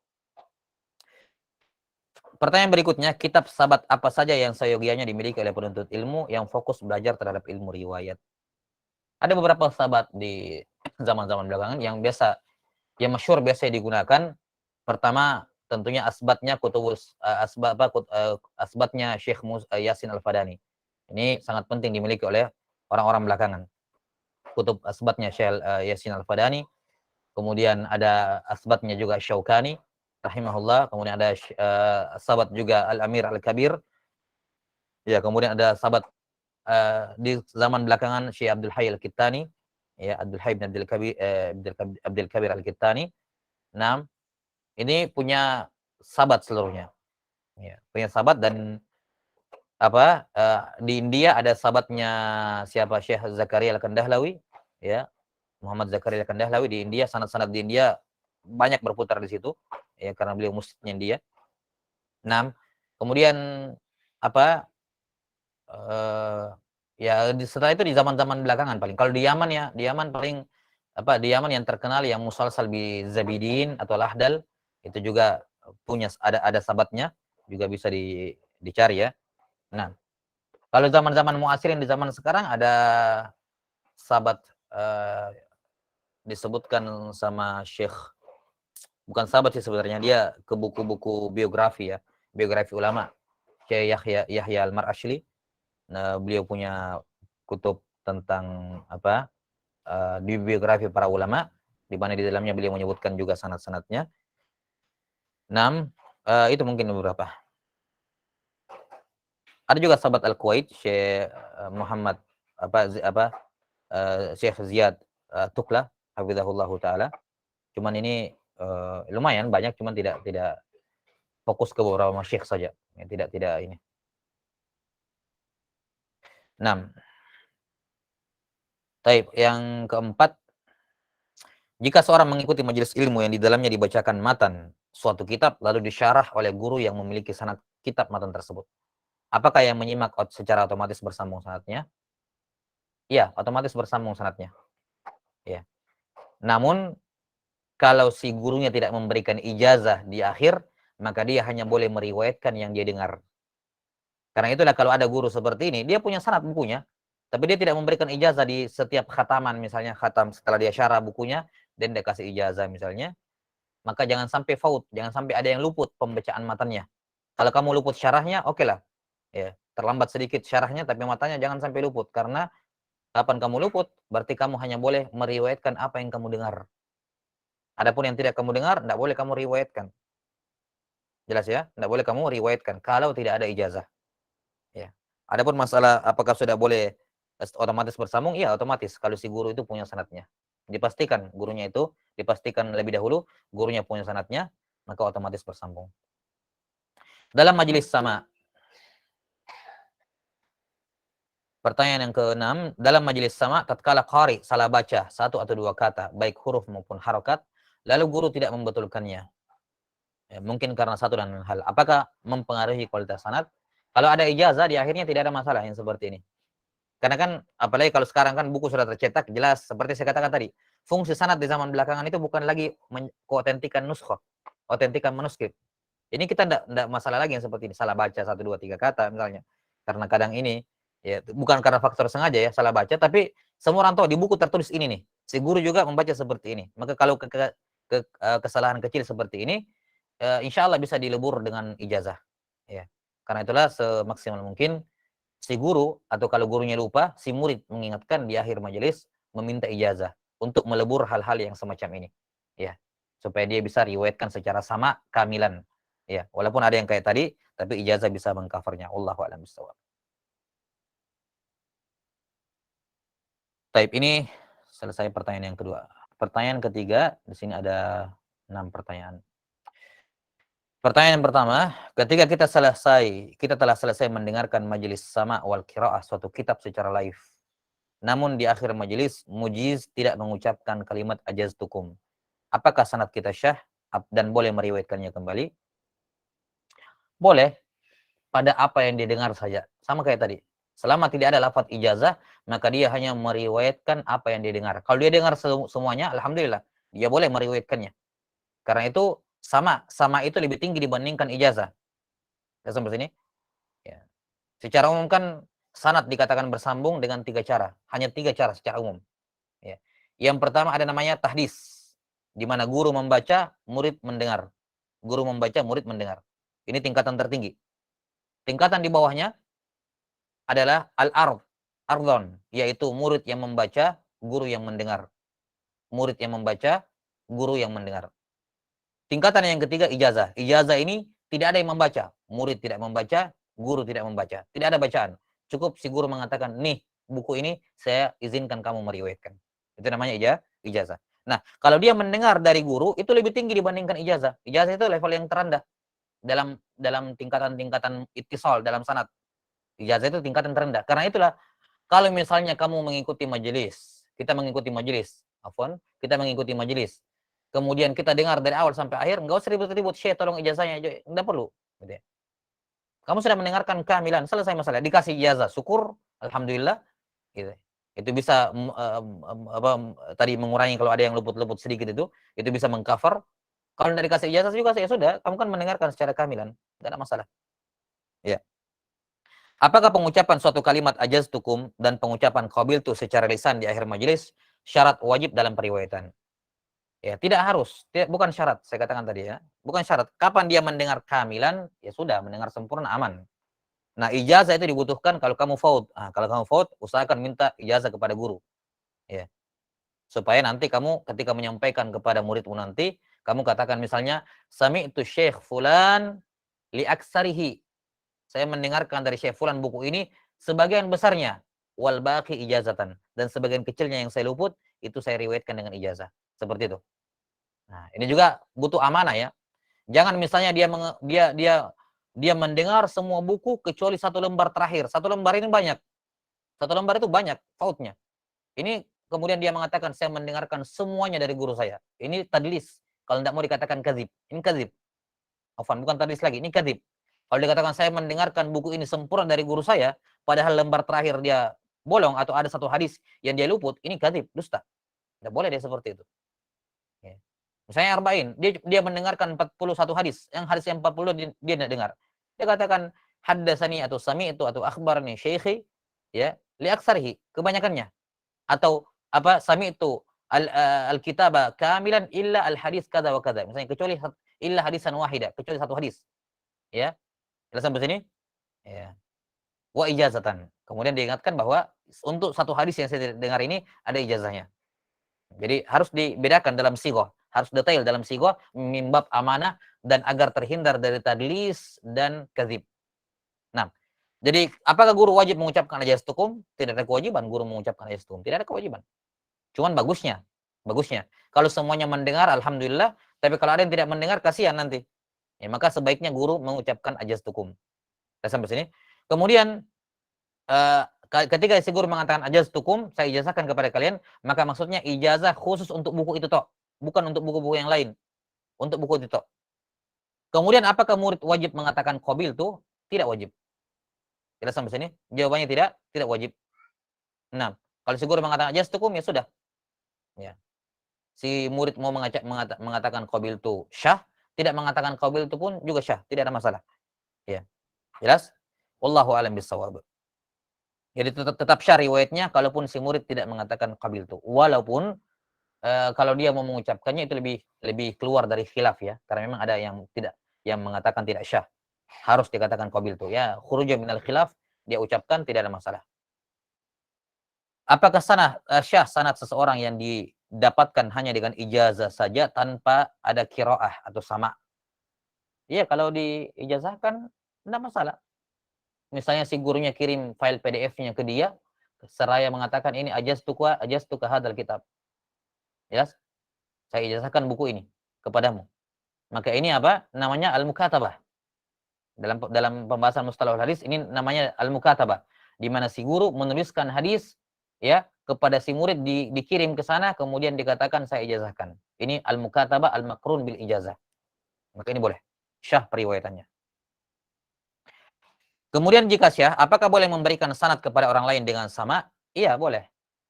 Jadi tidak mesti kalau saya dapatkan ijazah, berarti saya hanya boleh ijazah. Kalau saya dapatkan sama, baru saya boleh kasih sama kepada orang. Enggak mesti. Intinya kan sanad sudah bersambung dengan ijazah. Kapan sudah bersambung dengan ijazah, kamu boleh memperdengarkan kepada orang. Suruh dia baca atau kamu yang membaca silakan. Jadi tidak ada kelaziman harus sama tahammul dengan adanya. Tidak ada kelaziman. Walaupun dia tahammulnya secara ijazah, adanya boleh dengan sama atau qiraah tadi. Soal berikutnya, ketika kita sedang majelis online, biasanya ada gangguan sinyal. Terkadang tidak terdengar satu huruf atau 1-2 kalimat. Nah, apa batasan fault yang masih bisa ditoleransi sehingga terhitung kamil? Tapi kalau 1 huruf, 2 huruf, ya, ini masih bisa ditolerir lah, di cover dengan ijazah. Tapi kalau 2 kalimat, 1 kalimat saja kan panjang. 1 kalimat bagi saya fault. ya. Satu kalimat faut. Sebagian sebagian ada yang mengatakan 3 kata. Ya, jadi bukan satu kalimat, 3 kata itu masih dimaklumi, masih bisa ditolerir lah kalau 3 kata ya, bukan 3 kalimat, 3 kata. Jadi kalau satu kalimat 4 kata itu sudah faut, dianggap faut itu. Jelas? Jadi batasannya wallahu a'lam bishawab adalah tadi satu huruf, 2 huruf, ya mungkin sebagian mengatakan sampai 3 kalimat masih 3 kata maksud saya, 3 kata dalam 3 kata masih masih bisa. 6. Apalagi kalau sampai satu paragraf. Nah, ini jelas faut. Apapun alasannya. Dia tidur, dia ketiduran dengar majelis gini, tiba-tiba ketiduran, hilang sadarnya, bangun-bangun satu paragraf atau satu kalimat sudah. Ini faut. Bagaimana dengan faut dalam majelis sanad Al-Qur'an? Apakah tidak terdengar satu huruf atau makhraj termasuk faut? Bagaimana batasan-batasan faut dalam sanad Al-Qur'an? Ini maksudnya gimana? Sanad Al-Qur'an kan kita yang membaca, bukan guru yang membaca kepada kita terus dia gurunya mengatakan saya ijazahkan kepada kamu bacaan saya. Enggak, itu bukan begitu sanad Al-Qur'an. Saya enggak paham maksudnya sanad Al-Qur'an yang apa. Kalau guru misalnya mengatakan membaca surah Al-Fatihah, guru membaca surah Al-Fatihah dengan riwayatnya dia, setelah itu mengatakan kalian dengar semua enggak? Dengar. Baik, saya ijazahkan kepada kamu surah Al-Fatihah. Ini tidak syar'i riwayat semacam ini. Jelas ya? Ini bukan apa namanya? Ini juga termasuk kekeliruan dalam sanad-sanad Al-Qur'an itu. Ada yang seperti itu. Membolehkan dan ini pendapat yang sangat tasahul. Ada sebagian masyayikh kami yang memandang seperti itu, tapi ini apa? Pendapat yang kurang apa namanya? Uh, tidak tepat ya. Nah, ini membolehkan mengijazahkan Quran hanya dengan guru yang membaca. Tapi kamu sudah dengar cara bacaan saya, sudah itu sudah saya ijazahkan. Terus dia mengatakan saya mendapatkan ijazah surah Al-Fatihah. Lah, ini tidak seperti itu. Jelas sampai sini, ini bukan ijazah sama sekali, bukan riwayat sama sekali. Ya. Kamu yang membaca kepada guru, gurunya mengecek bacaan kamu. Kalau gurunya mengatakan taib, kamu sudah sesuai dengan pengucapan saya, bagus, baru syah. Tapi kalau si guru membaca Al-Quran 30 juz bahkan dia khatamkan baru dibilang saya ijazahkan semua yang saya baca, ini tidak syah sama sekali dalam ijazah Al-Quran. Wallahu a'lam bishawab. Iya, jelas ya. Maka ini pertanyaannya kayaknya kurang tepat ini. Faut dan seterusnya. Faut ya paling ya.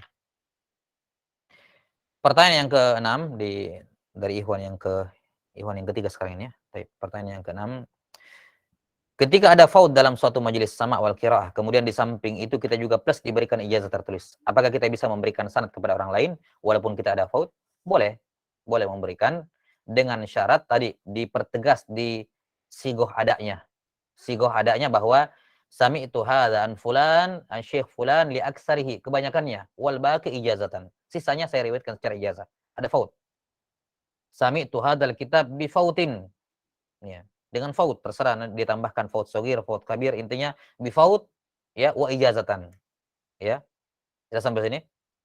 Ya, saya mendengarkan buku ini dengan faut dan juga ada ijazah. Ya, ini isyarat bahwa kamu aman kalau begitu ada ijazah untuk menutupi faut. Ya, tapi ini juga kadang ada yang salah paham. Dia kira ijazah itu menggantikan sama, menutupi sama. Enggak ya. Seperti tadi saya sebutkan, dia Arba'in Nawawiyah cuma dengar 40 hadis, 2 hadisnya dia tidak dengar. Dapat ijazah, dia katakan sami itu kamilan. Ini tidak benar, kadzib ini, dusta. Ya. Jadi ijazah fungsinya adalah agar engkau bisa meriwayatkan kitab ini seutuhnya. Meriwayatkan kitab ini seutuhnya kepada orang lain, bukan untuk kamu mengatakan kamu mendengar semuanya, enggak. Ya, kamu tetap boleh meriwayatkan semuanya, tapi kamu harus perjelas dalam sigo adamu ketika kamu sampaikan kepada muridmu bahwa ini saya dengarkan sebagian besarnya saja. Ada sebagian yang saya tidak dengar, tapi saya ada ijazah. Nah, sehingga boleh saya menyampaikan kepada yang lain. Wallahu a'lam bishawab. Baik, sekarang pertanyaan dari yang keempat ya, ikhwan yang keempat. Soal di sini yang di chat ini sebentar saya jawab ya. Nah, mohon dijelaskan urgensinya mengikuti majelis riwayat di antara majelis ilmu syar'i lainnya dan keutamaan. Sudah kita jelaskan tadi ya. Lihat kebutuhan kamu. Kalau kamu lebih butuh ilmu dirayah kejar. Ilmu riwayat belakangan. Ya, insyaallah taala sekarang kalau di zaman kita sekarang ya, di zaman kita sekarang ini masyayikh yang tinggi sanatnya itu sudah sangat jarang sekali. Ya. Yang betul-betul dia munfarid sendiri di tobaqatnya dia, itu sangat jarang sekali sekarang. Ya, kalau misalnya sanadnya Ali, tapi orangnya masih muda atau usianya masih 50, 60, 40, 56 tahun, insya Allah masih banyak lah jalan-jalan untuk mendapatkan. Artinya, kalau kamu tidak dapat dari dia, masih ada yang seumuran atau mungkin di bawah umurnya sedikit. Ya, di bawah umurnya sedikit yang satu bakat dengan orang dengan guru itu, sehingga jangan khawatir kamu akan luput ulul isnad gitu. Jelas sampai sini ya. Nah, misalnya sebagian banyak masyayikh di zaman sekarang kita dengarkan majelis-majelis di luar negeri misalnya. Sebagian kawan-kawan kadang menyampaikan dengar dari syekh ini. Tapi syekh-syekh itu di Indonesia juga yang satu bakat dengan syekh itu ada gitu. Ustaz-ustaz di Indonesia yang satu bakat dengan syekh yang kamu dengarkan itu ada dan banyak. Nah, sampai sini. Maka yang seperti ini tidak usah ngotot untuk dahulukan riwayat misalnya. Ya, kalau kecuali lagi lapang, sekali-sekali lagi kosong memang enggak tabrakan dengan ilmu diraya, oke, enggak masalah. Jadi sampingan ya. Ya, tapi kalau mengorbankan semua diraya untuk riwayat ini salah prioritas. Nah, Allahu a'lam bishawab. Apakah niat ingin dapat ijazah adalah termasuk niat yang tidak ikhlas lillahi ta'ala? Yang ana maksud adalah ijazah ilmu agama seperti ijazah riwayat, ijazah tahfiz dan sebagainya. Apalagi zaman sekarang kita tahu bahwa ijazah diniyah bisa dipakai untuk melamar pekerjaan. Tapi saya nggak tahu kalau ijazah ya ala kulli hal saya enggak mau bahas itu tentang ini ya. Intinya adalah seorang menuntut ilmu, mengambil ilmu apapun bentuk ilmu itu baik dirayah maupun riwayah lillahi taala ya, lillahi taala ikhlas kepada Allah taala dan kalau dia bercampur dengan niat-niat yang lain, yang jelas kalau lillahi ta'alanya tidak ada ya jelas ya. Ya, kalau lillahi ta'alanya dari awal tidak ada sama sekali itu jelas merupakan bentuk apa namanya? Kesyirikan dalam menuntut ilmu. Karena menuntut ilmu ini ibadah. Hmm. Jelas sampai sini kalau dari awal lillahi ta'alanya tidak ada, maka sayang sekali. Ya, ini hal yang sangat tidak dianjurkan. Tapi bukan berarti berhenti menuntut ilmu ya, karena masyhur saya kira para ulama menjelaskan bahwa mereka di awalnya tidak ikhlas, namun ilmu membentuk mereka menjadi ikhlas. Tapi tetap saja menuntut ilmu walaupun tidak ikhlas. Cuman dari sisi hukum jelas itu tidak dibenarkan. Ya. Kalau tidak ada Allah sama sekali, tidak ada lillahi ta'ala sama sekali dari niatnya dari awal, sudah mendengar sanad, mengambil riwayat hanya untuk tafakhur, berbangga dengannya bahwa saya begini dan begitu. Ini dari awal bukan lillahi ta'ala, nggak usah. Ya. Kalau niatnya bercampur lillahi ta'ala dengan selainnya, atau niat-niat yang sudah kita sebutkan tadi dari fungsi sanad di fase yang ketiga tadi, di zaman muasirin sekarang, dia niatkan itu semua supaya saya bisa tasyabbuh dengan orang soleh, supaya nama saya juga berdampingan dengan nama-nama mereka, supaya ini dan itu dari fadilah yang disebutkan tadi di fase yang ketiga, dia niatkan itu semuanya plus niat duniawi yang dicampur niatnya, maka di sini kata Al-Ghazali rahimahullahu taala dan selainnya, yang mana lebih dominan? Kalau lebih dominan ikhlasnya ya dia mendapatkan pahala sesuai dengan kadar ikhlasnya. Kalau lebih dominan niat dunianya, ya dia tidak mendapatkan pahala sama sekali. Ya. Nah, kalau setingkat sama-sama kuat niatnya 50-50, maka kata beliau tasaqata, keduanya gugur. Ya, keduanya gugur. Yakni dia tidak mendapatkan pahala, tidak juga mendapatkan dosa. Ya. Dalam artian itu sebagai suatu amalan yang mubah. Jadinya melakukan amalan yang mubah. Wallahu a'lam bishawab. Taib. Kemudian yang keempat, ijazah riwayah dan memiliki sanad memang tradisi para salaf. Namun ana pernah dengar penjelasan bahwa kewajiban memiliki sanad hanya berlaku untuk hadis dan berlakunya hanya sebelum zaman pembukaan hadis. Sedangkan di zaman sekarang hadis-hadis sudah terabadikan dengan izin Allah. Sehingga kalau kita menukil dari kitab-kitab karya para ahli hadis sudah sama dengan tulisan mereka. Lalu untuk apa dan apa pentingnya kita mengikuti majelis riwayah jika dibandingkan dengan mengikuti majelis-majelis ilmu syar'i lainnya. Baik, sudah kita jawab ya. Memang betul ucapan yang mengatakan itu betul bahwa apa namanya? Memang afwan, saya ulangi, yang dikatakan tadi itu ada benarnya, ada salahnya ya. Kalau dikatakan benarnya bahwa oke, urgensi sanad sudah tidak kayak dulu, oke, kita benarkan. Tapi kalau dia dikatakan sudah tidak ada fungsinya sama sekali, ini ucapan yang keliru. Sudah kita jelaskan tadi. Allahu a'lam bishawab. Baik. Ini juga pertanyaan berikutnya ya, tentang niat-niat duniawi sudah dijawab ya. Nah, pertanyaan berikutnya di sini, apa perbedaan mendasar sanad dari jalur ahlul qura dengan jalur ahlul hadis. Ini perbedaannya ada beberapa ya, karena qurra kan khusus Al-Qur'an sebenarnya. Al-Qur'an. Nah, sehingga sanadnya Al-Qur'an itu apa ya? Memiliki perbedaan. Misalnya kayak Al-Qur'an. Al-Qur'an itu tidak bisa diriwayatkan secara ijazah, nggak bisa. Datang kepada guru, ya Syekh, saya mau meriwayatkan qiraah Hafs an Asim. Iya, ajaztukum. Saya ijazahkan kepada kalian. Oh, saya punya sanadnya qiraah. Enggak, ya. Enggak bisa qiraah Al-Qur'an diriwayatkan dengan ijazah, ya. Atau misalnya gurunya mengatakan, "Kamu mengambil sanad Al-Qur'an?" Oke. Ya, bayar sekian dulu. Sudah bayar. Saya bacakan Al-Fatihah, bacakan Al-Fatihah atau Al-Baqarah beberapa lembar, setelah itu sisanya saya ijazahkan. Terus dia katakan, "Saya dapat ijazah Quran dari Syekh ini." Padahal yang dibaca si murid baca cuma Al-Fatihah atau sisanya ijazah. Ya, enggak benar. Al-Qur'an tidak bisa diriwayatkan secara ijazah. Beda dengan hadis. Jalur hadis ijazah banyak, ya. Jalur hadis itu ijazahnya banyak. Jelas sampai sini? Baik, sebenarnya ada sebagian menyebutkan sampai 8 bahkan lebih perbedaannya, tapi apa, untuk jalur ahlul qurra biasanya sanad-sanadnya lebih panjang ya, karena tidak adanya ijazah, harus samaan. Harus samaan semuanya, tidak ada ijazah. Nah, kecuali pada buku-buku tajwid ya. Kalau buku-buku tajwid kan masuk ke pembahasan hadis sebenarnya. Ini qiraah yang dimaksud qiraah Quran kan, bukan qiraah hadis, bukan qiraah matan jazariyah, bukan itu maksudnya. Qurra maksudnya Al-Qur'an. Nah, itu Quran harus samaan semuanya, tidak ada ijazah kan. Nah, kemudian ada perbedaan lain masalah tinjauan syad dengan tidak syad. Berbeda tinjauan syad di kalangan qurra dengan syad di kalangan muhaddisin, beda sudut pandangnya. Itu inilah, bukan di sini tempat membahasnya.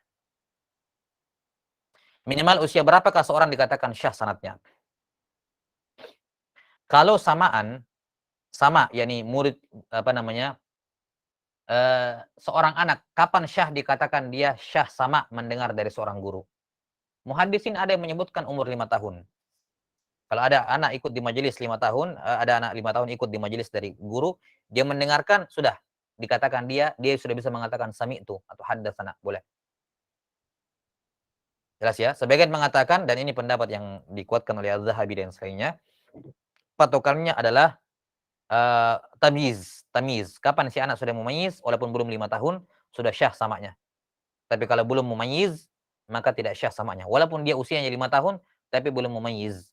Belum bisa memahami ucapan, tidak bisa membedakan mana pernyataan, mana pertanyaan.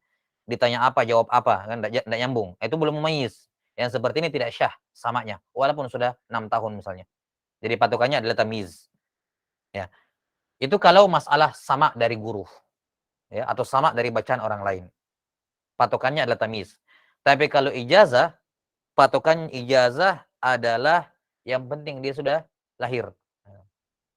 Misalnya ada anak kecil digendong sama bapaknya datang ke majelis. Setelah mendengarkan, kata bapaknya, "Tolong ijazahkan juga buku itu kepada bayi saya ini yang saya gendong." Dikatakan, "Ya ajastuhu, saya ijazahkan kepadanya." Baik, maka ini syah, dia meriwayatkan secara ijazah, bukan sama, ijazah. Ya, jadi kalau dikatakan umur berapa syah sanatnya, ya tergantung. Kalau yang dimaksud sanatnya adalah sanat samaan, dia nanti mengatakan sami itu atau akhbarani, maka patokannya usia tamyiz. Tapi kalau syah dari sisi ijazah, maka yang penting dia sudah lahir. Ya, yang penting dia sudah lahir. Tidak syah mengijazahkan janin yang dalam perut ibunya. Tidak syah. Nah, yang penting sudah lahir, maka dia sudah syah menerima ijazah. Wallahu a'lam bishawab. Apakah standar dalam meriwayatkan sanad sebuah kitab, patokannya harus berumur 40 tahun? Atau jika ia sanadnya ahli, tidak ada patokan umurnya? Baik. Ini dibahas dalam Adabul Muhaddis. Ya, di dalam buku-buku hadis, buku-buku mustalah hadis dibahas dalam Adabul Muhaddis. Sebagian menyebutkan umur 40. Ya. Sebagian menyebutkan umur 40 paling cepat seorang itu memberikan hadis. Cuman yang disebutkan dari Ibnu Hajar Al-Zahabi dan selainnya rahimahumullahu taala bahwa itu bukan patokan pasti, keharusan begitu. Kenapa? Karena Imam Malik, Syafi'i dan selainnya mereka menyampaikan hadis pada usia 20-an tahun. Ya, sudah diberikan izin oleh gurunya pada usia 20-an tahun, bahkan ada yang kurang daripada itu. Ya, sudah boleh menyampaikan hadis. Jelas ya? Jadi tidak ada patokan umur. Cuman yang harus diperhatikan dalam adab, ini kita tidak berbicara halal haram, boleh tidak boleh ya. Kita berbicara masalah adab. Bahwa adab muhaddis itu, di antara adab muhaddis adalah dia tidak menyampaikan atau tidak memberikan sanad kepada orang lain ketika ketika di situ ada orang yang lebih tinggi sanadnya dibandingkan dia. Lebih tinggi sanadnya dibandingkan dia. Nah, ini kadang banyak yang sering nanya, Ustadz saya kemarin ikut majelis, saya dapat sanadnya, boleh nggak saya kasih sanad ini kepada orang lain? Ya kalau bolehnya boleh, tidak ada masalah sama sekali, boleh. Cuman apakah ada manfaatnya? Kemudian dari sisi adab, apakah itu beradab? Sudah sampai sini? Dari sisi adab, itu nggak beradab. Kenapa kamu tidak mengambil pahala mengatakan, jangan ambil dari saya. Kalau kamu riwayatkan dari saya, sanadnya nazil sekali. Ini guru saya masih hidup nih, kamu ke beliau langsung. Ini menunjukkan keikhlasan. Adapun menyembunyikan guru, menyembunyikan orang yang lebih tinggi sanadnya dibandingkan supaya dia tidak mau kalau ada orang di bawahnya muridnya nanti selevel dengan dia sanadnya. Ini tanda yang menunjukkan dia tidak ikhlas sama sekali dan itu akan menghilangkan keberkahan ilmunya. Ya. Menghilangkan keberkahan ilmunya dan menghilangkan keberkahan sanad yang dia kejar-kejar. Kalau dia menutup-nutupi ilmu dari orang lain. Ya. Maka harus ikhlas lillahi ta'ala. Ini sekali lagi, memiliki sanad tidak berarti apa-apa. Tidak menunjukkan kamu berilmu, tidak menunjukkan kamu lebih tinggi derajatmu dibandingkan lain, tidak sama sekali. Maka kalau ada orang yang meminta sanad kepada kamu dan kamu tahu sanad kamu nazil, gurumu masih hidup, guru-gurumu masih hidup, bahkan guru dari gurunya gurumu masih hidup, ngapain ngambil dari kamu? Sanadnya akan bakalan nazil sekali dan sanad nazil itu tidak ada manfaatnya. Ya, yakni manfaatnya kepada kamu individu, kamu masuk di mendapatkan pahala-pahala tadi. Mendapatkan manfaat pahala keutamaan-keutamaan di fase yang ketiga tadi. Iya, kamu dapatkan. Tapi kalau orang mengambil lagi dari kamu, padahal kamu tahu ada yang lebih tinggi dan bisa untuk dijangkau ya. Ya. Dengan syarat bisa untuk dijangkau, bisa didapati, bisa terkoneksi dengannya, maka jadilah seorang alim yang nasih, seorang guru yang nasih, memberikan nasihat kepada muridnya. Ya. Dengan apa? Menunjukkan kepada yang lebih ahli sanadnya. Kata Nabi SAW, al-mustasyaru mu'taman. Orang yang dimintai saran itu orang yang diberi amanah. Kalau guru murid mau menginginkan sanad, lantas kamu menunjukkan kepada sanad yang nazil, itu tidak amanah. Padahal kamu tahu ada yang ahli. Itu tidak amanah. Sudah sampai sini? Maka kalau dikatakan boleh, ya boleh. Cuman itu khilaful adab. Dan kalau diiringi dengan tendensi tertentu bahwa tidak ingin kalau si murid saya ini nanti satu tinggi sanadnya sama saya, itu jelas tidak ikhlas dan itu menghilangkan keberkahan ilmunya. Kemudian alasan yang kedua, apa fungsinya sanad dia kalau sanadnya nazil? Oke lah, mungkin si murid sekarang ambil dari kamu. Iya. Ambil dari kamu, sanadnya nazil. Das. Tapi tidak menunggu waktu lama. Kalau dia serius, Allah Ta'ala akan bukakan kepadanya sanad yang lebih tinggi dibandingkan kamu dan pada akhirnya sanad kamu akan ditinggalkan. Tidak ada yang akan meriwayatkan lewat jalur kamu. Oh, ternyata guru saya ini nazil. Ternyata masih ada yang di atasnya dan dia tidak tunjukkan, dia tahu dan seterusnya ya. Nah, maka tidak ada fadilah pada sanad yang nazil kecuali untuk diri kamu sendiri, untuk saya sendiri gitu. Ini saya alhamdulillah sudah dapat sanadnya. Ada orang lain mau ambil, saya tunjukkan juga kepada yang tinggi sanadnya supaya saya mendapatkan pahala yang didapatkan nanti. Saya menjadi sebab dia mendapatkan keutamaan itu. Gitu. Sudah sampai sini? Supaya saya dapat pahala juga dari situ. Adapun menutupi dan mengatakan kamu harus ambil dari saya, tidak boleh dari ini. Ini tidak ikhlas dan juga tidak menunggu waktu lama. Sanad dia tidak akan terpakai, ditinggalkan. Pernah ada sebagian kirim sanad kepada saya, Ustaz ini sanadnya ini kitab ini. Ya subhanallah, gurunya masih hidup, guru dari gurunya masih hidup, guru dari gurunya masih hidup. Ini musalsal bil ahya. Ini sanad yang tidak layak untuk diambil.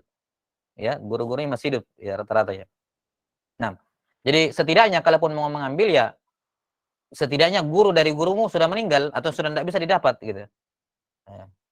Nah, jadi ini harus dibutuhkan keikhlasan, insaf, ya, nasihat kepada umat untuk menyebarkan khususnya umat ini dan tidak kemudian menyelisihi adab dan mengurangi keikhlasan dalam hal ini. Ya, jadi tapi kalau dikatakan boleh ya boleh, cuman tadi tidak terlalu besar manfaatnya. Ya.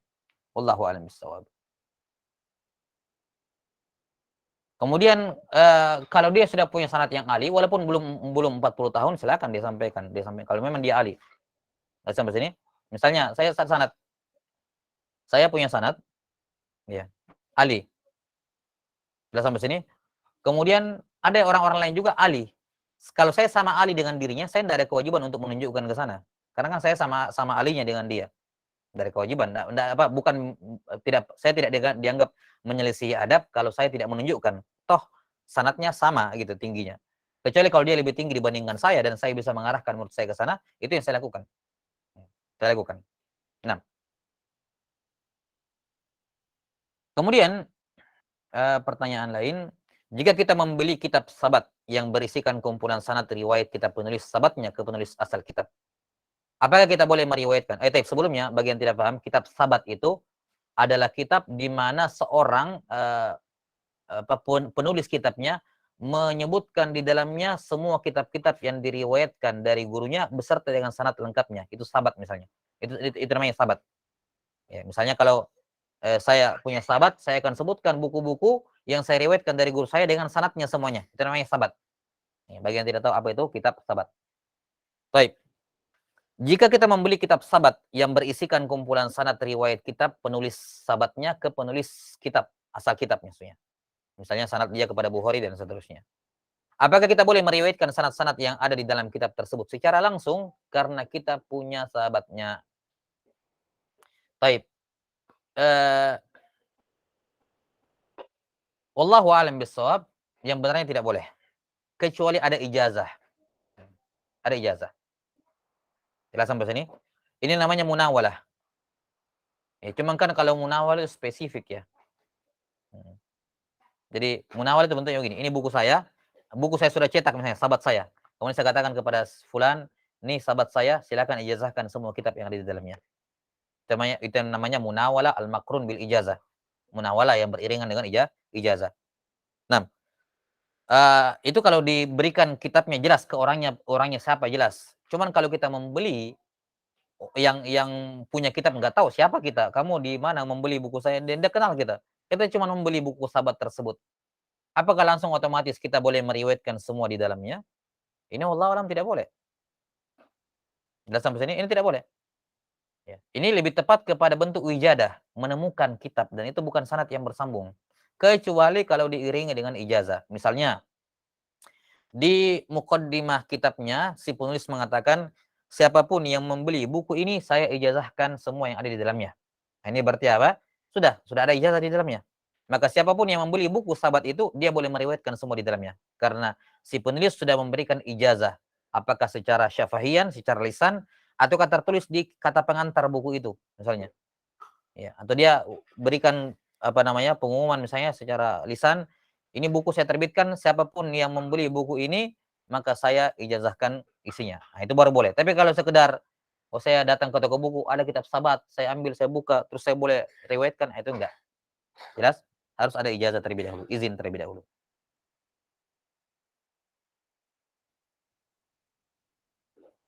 Kalau tidak ada izin, itu bisa dikatakan sarikul hadis, mengambil sanadnya orang. Itu kan sanadnya yang punya buku. Kamu langsung ambil, kamu meriwayatkan langsung dari buku itu. Hatta walaupun kamu lewat penulis buku itu tidak benar. Ya. Wallahu a'lam bishawab. Memang ada pendapat, mungkin antum pernah dengar pendapat lain, ada, tapi itu kurang tepat kalau menurut saya. Wallahu a'lam bishawab. Misal kita mengikuti majelis riwayat sebuah kitab, lalu syekh atau ustadz menyebutkan sanad beliau sampai ke penulis kitab. Ya, menyebutkan sanadnya sampai ke penulis kitab. Lalu beliau mengijazahkan secara lisan. Apakah kita juga bisa meriwayatkan kitab itu ke beliau jika kita mengikuti majelis secara sempurna? Lalu kita sebutkan bahwa ustadz atau syekh fulan telah mengijazahkan kepada saya. Ya, terkadang syekh atau ustadz tidak menyebutkan sanad. Iya, boleh diriwayatkan. Walaupun bukan syarat dalam periwayatan itu si guru menyebutkan sanadnya. Ya, tidak ada kewajiban guru. Saya buat majelis riwayat, tidak boleh ada yang protes. Ya Ustaz, Syekh, kenapa nggak disebutkan sanadnya? Nggak ada keharusan. Itu tugas kamu mencari tahu sendiri. Kalaupun si Syekhnya menyediakan, fadlu minhu, keutamaan darinya. Ya, tidak ada kewajiban sama sekali. Sudah sampai sini? Itu di luar dari riwayah. Di luar dari apa? Riwayah. Ini kalaupun misalnya, ya, kemarin sempat ada obrolan di grup ya, kalaupun di sebagian memberikan persyaratan, misalnya kalau dicetak ganti ongkos cetaknya, atau kalau dibuatkan ada biaya tertentu untuk dibuatkan ijazah tertulis, itu perkara lain, tidak ada hubungannya dibilang ini kok memperdagangkan ilmu riwayah atau ijazah. Tidak, ini kan masalah dibuatkan. Kalau riwayahnya silakan kamu ikut dengar gratis, free gitu ya. Dengarkan, silakan dengarkan. Nah, walaupun juga ada yang misalnya di keadaan-keadaan tertentu ketika syekhnya, ya ini kan dibahas juga ya di batasan muhaddisin, apakah boleh muhaddis mengambil upah dari tahdisnya? Jawabannya kan kalau dia miskin sekali, dia sangat miskin, tidak ada pekerjaan kecuali itu, tidak punya waktu cari maisha, boleh, bukan perkara yang tercela kalau dia mengatakan siapa yang mau ikut majelis riwayat ini, silakan iurannya sekian. Itu tidak tercela sama sekali juga. Kalau memang betul-betul dia butuh dan tidak punya maisha lain kecuali dia sibuk menuntut ilmu. Kalaupun ada tidak cukup misalnya. Maka dimaklumi hal seperti ini, kalau ada guru menetapkan iuran untuk ikut, maka dimaklumi. Husnuzon kepada sang guru, bukan bukan di antara sebab keberkahan yang pertama ya husnuzon. Tidak, ekonomi mungkin tidak bagus. Kemudian kalau ada yang buka free, alhamdulillah ini lebih bagus lagi. Free, semua silakan ikut, semua ikut. Cuman kalau kamu mendapatkan sanad ijazah tertulis sama sanad tertulis, itu kan sudah di luar daripada ini. Kita tidak melarang kamu ikut, silakan ikut semua. Dan si guru tidak punya kewajiban untuk menyampaikan sanadnya. Itu tugas si murid mencari tahu, dan zaman dahulu tidak ada yang seperti itu. Zaman dahulu semua mencari tahu sanadnya sendiri. Iya. Zaman-zaman belakangan ini ya baru yang seperti itu dimudahkan dengan banyaknya sahabat. Kalau zaman dahulu cari, ya. Maka kalau si guru memberikan, oke silakan ikut semuanya, cuman untuk ijazah tertulisnya, kan ijazah lisan kan sudah cukup ya. Maksudnya kalau guru mengatakan aja cukup saya ijazahkan kepada kalian, sudah kamu sudah boleh riwayatkan kepada orang, sudah syah gitu. Masalah ijazah tertulis kan masalah tambahan, itu bukan inti dari majelis riwayatnya. Intinya dia sudah mengucapkan dengan lisan, ya. Cuman kalau kamu mau bukti tertulis itu kan masalah lain lagi. Bukti tertulis bahwa kamu mengikuti ijazahnya, majelisnya, kemudian kamu mau sanadnya, dan mencari sanad di zaman belakangan itu tidak segampang sanad di zaman terdahulu ya, tidak semudah itu. Butuh waktu. Kalau kita mau mentakhrij hadis di Sunan Abu Daud saja, itu makan waktu. Apalagi kita mau mentakhrij misalnya sanad-sanad Arba'in Nawawi atau sanadnya misalnya Bulughul Maram atau sanadnya ini, itu luar biasa waktu yang bisa makan waktu, dan apalagi kan sanad belakangan panjang-panjang, butuh diketik semuanya, ya kan? Kemudian butuh kumpulan buku-buku sahabat, yang ini juga kitabnya dibeli, dan buku-buku sahabat itu di atas rata-rata harganya, tidak seperti buku-buku yang lain, ya. Kemudian dia luangkan waktu mencari, kemudian mengecek nama-namanya, kadang ada yang tertukar. Ini semua butuh usaha, biaya, dan waktu. Ya, maka yang seperti ini dimaklumi saja. Ya. Kalau kamu mau ambil riwayatnya, ikut saja. Tidak mau sanad tertulis, ya nggak usah. Itu kan sudah syah. Nggak mau tahu, tidak dapat sanadnya juga, tidak masalah, tetap syah juga. Ya. Itu tanggung jawab kamu untuk mencari sanadnya. Taib. Allahu a'lam bishawab. Apakah dibenarkan mengikuti majelis, ini pertanyaan berikutnya, apakah dibenarkan mengikuti majelis sama dengan niat ngalap berkah dari seorang alim? Saya kurang tahu detail maksudnya ngalap berkah apa. Kalau ngalap berkah dalam artian, kalau di para ulama menyebutkan bahwa di antara keberkahan majelis hadis, majelis riwayat adalah memperbanyak salawat kepada Nabi SAW. Nah itu kalau mau dicari berkah itu iya, tidak ada masalah. Dia cuma duduk dengar setiap kali lewat nama Nabi SAW, lewat nama Nabi SAW. Itu berkah luar biasa. Hmm. Kalau seperti itu niatnya tidak ada masalah. Saya mau ikut majelis hadis untuk banyak bersalawat, mendapatkan keberkahan dari salawat, tidak ada masalah. Ya. Atau mendengarkan keberkahan dari mendengarkan hadis-hadis Nabi SAW, ya tidak ada masalah. Itu niat ikhlas. Itu yang saya pahami dari berkah dari majelis. Wallahu alam kalau ada maksud yang lain. Ada sebagian orang yang berkata bahwa keberkahan hanya ada pada perbuatan yang ada dalilnya. Apakah mendengarkan riwayat ada dalilnya secara umum atau hanya sekedar tasyabbuh bis salaf? Ya kalau dalil yang dimaksud, eh yakni bukankah amalan ulama itu merupakan dalil dalam hal ini maksud saya. Para ulama turun-temurun melakukan ini, amalan ini sampai di zaman sekarang. Ya. Sampai di zaman sekarang. Maka itu sudah cukup, kafa bihi syarafan. Sudah cukup menunjukkan kemuliaannya. Karena mengambil riwayat seperti ini kan dari kita dengan dalil-dalil umum. Nadarallahu maqami. Semoga Allah wajah orang yang mendengarkan sabda masuk dalam keumuman hadis ini. Ya.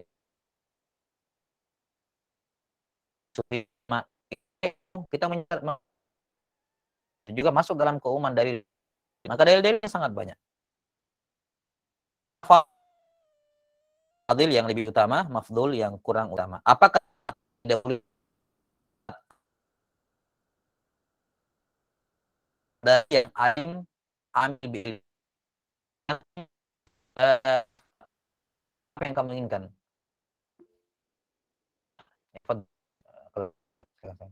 Kalau hanya mimbabil riwayah saja, maka dahulukan yang ali.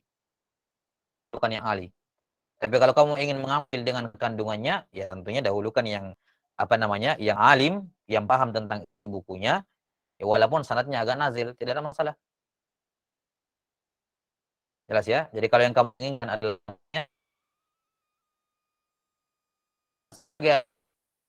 kan kalau kamu mau ngambil dari isi buku, ya dari akarnya walaupun tidak ada masalah. Dan itu lebih penting mengambil kandungan buku dibanding mengambil sanad bukunya. Lebih penting mengambil kandungannya. Maka ini juga sudah sejawab tadi ya, bagaimana kalau tabrakan majelis dan seterusnya. Lihat prioritas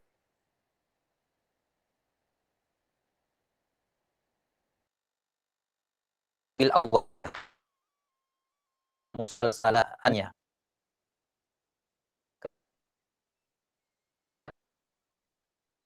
Saat seorang sudah mendengar terlebih dahulu bacaan, seseorang mendengar gurunya membaca suatu hadis. Lalu keesokan harinya orang tersebut ikut majelis sama musalsal bil awaliyah dengan gurunya itu, ya gurunya yang bersangkutan ya. Kalau seperti itu, musalsal bil awaliyah, awaliyah itu ada dua. Ada musalsal bil awaliyah haqiqatan dan ada idhofiyah. Ya. Ada apa namanya? Haqiqah atau idhofiyah atau nisbiyah. Ya, nisbiyah, nisbi atau idhofi. Kalau dia mendengar apa hadis itu betul-betul hadis yang pertama dari dengarkan dari gurunya, maka dia bisa mengatakan wa huwa awwalu haditsin sami'tu minhu. Tapi kalau misalnya itu bukan hadis pertama, dia sudah pernah mendengar beberapa hadis dari gurunya, kemudian baru gurunya menyampaikan hadis musalsal bil awali belakangan, maka di sini kalaupun dia ingin menjadikannya sebagai hadis musalsal bil awaliyah, dia harus kasih keterangan supaya enggak tadlis, supaya enggak masuk dalam kategori tadlis. Dia mengatakan misalnya, sami'tu hadzal hadis an syekh fulan wa huwa awwalu haditsin sami'tuhu minhu, ya, awaliyah misalnya idhofiyah atau awaliyah nisbiyah, supaya orang tahu oh ini nisbi awaliyahnya. Ya, jelas mengurangi nilai musalsalnya ya. Jelas mengurangi nilai musalsalnya. Yang itu kalau musalsalnya hakiki. Betul-betul pertama betul-betul didengar dari gurunya. Cuman sebagian mengatakan seperti itu ya, ini boleh mimbab masih boleh dia katakan musalsal bil awali, tapi dia harus kasih keterangan bahwa ini awaliyahnya nisbiyah atau idhofiyah, yakni bin nisbah ila hadal majlis, ini yang pertama saya dengar. Ya. Tentu saja dengan syarat itu hadis dibacakan di awal majelis ya. Ini kemarin saya mendengar 5 hadis dari guru saya. Hari ini saya mendengar apa? Saya mendengar 3 hadis. Nah, musalsal bil awaliyah nanti disampaikan di hadis yang ketiga. Nah, ini idhofiyah pun bukan. Idhofiyah pun nisbiyah pun bukan. Idhofiyah nisbiyah itu kalau kemarin saya mendengarkan 5 hadis, hari kedua saya mendengarkan 3 hadis, tapi hadis pertama awaliyah. Nah, ini baru. Idhofi bin nisbah ila hadzal majlis ats-tsani. Gitu. Saya mendengarnya di majelis yang kedua. Jelas ya? Maka boleh dengan syarat dikasih keterangan bahwa itu awaliyahnya idhofiyah atau nisbiyah supaya tidak menjadi tadlis. Ya. Apakah boleh mengubah sirah dalam silsilah sanad dari guru saat ingin meriwayatkan kembali karena satu dan lain hal? Misalnya di sanad guru kita tertera akhbarna qadil qudat, sementara kita tahu bahwa kita tidak diperkenankan menjuluki seorang dengan julukan tersebut. Apakah boleh kita menghapusnya atau menggantinya? Lebih aula membiarkan seperti itu. Yang lebih tepat, lebih aula, lebih utama membiarkan seperti itu. Lagi pula penamaan qadil qudat ini muhtamal. Mungkin memang dia, kalau kita qadil qudat apa? Mahkamah apa hakim tertinggi ya dalam sebuah negara, dalam sebuah ini ya, hakim tertinggi. Yaitu itu qadil qudat bukan pensifatan tapi kayak apa namanya? Nama jabatan. Ya, misalnya nama jabatan di zaman itu. Ya, jadi muhtamal gitu, muhtamal. Jadi saya sendiri lebih cenderung dan ini yang kalau kita mau bicara ini tidak merubah sigah guru. Ya, gurunya mengatakan seperti itu idealnya. Nah, sampai sini. Kalau apalagi menghapus ya, apalagi menghapus. Yang para ulama biasa bahas, boleh nggak saya tambah?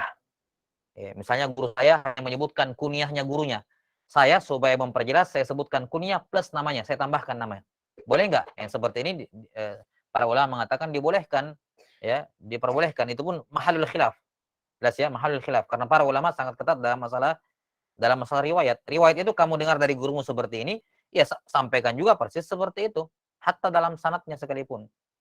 Ya, maka yang lebih aula khurujan minal khilaf jangan dirubah. Wallahu a'lam bishawab. Tapi ini selesai pertanyaan di grup WhatsApp. Sebentar, saya cek lagi. Ini pertanyaan yang ada di sini, di online.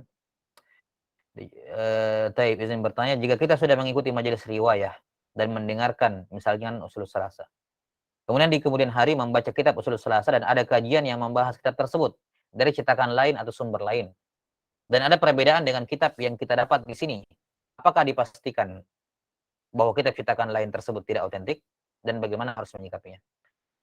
Tidak ya. Kalau cuma perbedaan kata secara umum, ya perbedaan kata, maka ini tidak bisa dikatakan juga tidak otentik. Karena para ulama ulama itu terbiasa mengimla buku mereka berkali-kali. Kayak Sahih Bukhari, kenapa ada perbedaan riwayat dari jalurnya Abu Dzar Al-Harawi dengan jalur yang lain? Kenapa? Karena Al-Bukhari mengimla beberapa kali Sahih Bukhari, di imla yang ini si fulan hadir, ya. Imla misalnya tahun depan atau beberapa bulan ke depan, si fulan ini hadir, sudah pulang dia membawa riwayat Bukhari yang dia dengar. Di imla tahun depannya ada revisi dari Al-Bukhari. Beberapa hadis mungkin beliau hilangkan, beliau tambahkan beberapa hadis baru. Demikian pula berikutnya. Maka yang seperti ini tidak bisa dikatakan tidak otentik, tapi kita arahkan kalau memungkinkan ya. Kalau misalnya kita tahu kisah penulisannya gimana, oh ternyata diimla berkali-kali. Nah, ini kita katakan ikhtilaf mimbab perbedaan riwayat. Yani dua semuanya benar. Sama seperti matan Abu Syuja. Abu Syuja itu rahimahullah ada beberapa perbedaan nuskhah. Ya. Nah, jelas sampai sini banyak kata yang berbeda. Alasannya karena Abu Syuja beberapa kali mengimla Abu Syuja ini. Ya. Maka kalau sekedar beda kata dan seterusnya, tidak bisa dikatakan langsung tidak otentik. Jelas sampai sini. Bisa jadi itu hanya itu karena perbedaan riwayat memang. Si guru mengimla beberapa kali dan orang yang berbeda hadir yang berbeda itu. Nah, cuman masalahnya begini. Kalau saya, misalnya guru saya mengatakan, ini nuskho yang saya baca dari guru saya. Nih pakai ini. Sudah, maka kita mendapat ketika kita meriwayatkan dari buku dari guru, misalnya dengan cetakan Dar Ibnu Hazm misalnya, dengan Tawa Dar Ibnu Hazm. Itu yang kita dengar dari guru saya. Dan kata gurunya, nah ini yang cocok dengan yang saya dengar dari guru saya di atas. Maka hukum asalnya kalau kita menyampaikan riwayat kepada orang juga dengan nuskhoh manuskrip yang sama atau dengan cetakan yang sama yang kita dengar dari guru. Itu yang idealnya. Itu yang idealnya. Tapi masalahnya bagaimana kalau pas kita keluar daerah misalnya atau kita tempat lain, kita tidak bawa cetakan yang kita dengar dari guru kita. Sementara di sana orang meminta misalnya membutuhkan. Yang ada cuma cetakan lain yang mungkin ada perbedaan-perbedaan seperti itu. Maka kita katakan boleh. Dia boleh menggunakan cetakan lain selain dari cetakan dari nuskho yang didengar dari gurunya dengan syarat si guru sudah memberikan ijazah.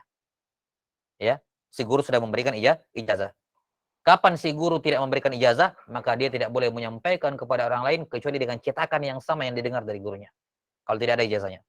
Tapi kalau guru memberikan ijazah, maka terserah dia mau pakai cetakan yang mana, lain kali mau menyampaikan kepada muridnya, boleh. Walaupun idealnya dengan cetakan yang sama. Cuman boleh dengan cetakan yang lain. Kenapa? Karena di antara manfaat ijazah adalah untuk mengcover ikhtilaful nusakh. Untuk mengcover, menutupi kekurangan pada perbedaan manuskrip. Jadi kalau saya meriwayatkan dari manuskrip ini, misalnya, kemudian saya dapat ijazah, maka selama manuskrip itu otentik, walaupun ada perbedaan kata, saya boleh sampaikan dengan manuskrip yang lain, dengan nuskho yang lain. Yang penting otentik. Ya, wallahu alam bissawab.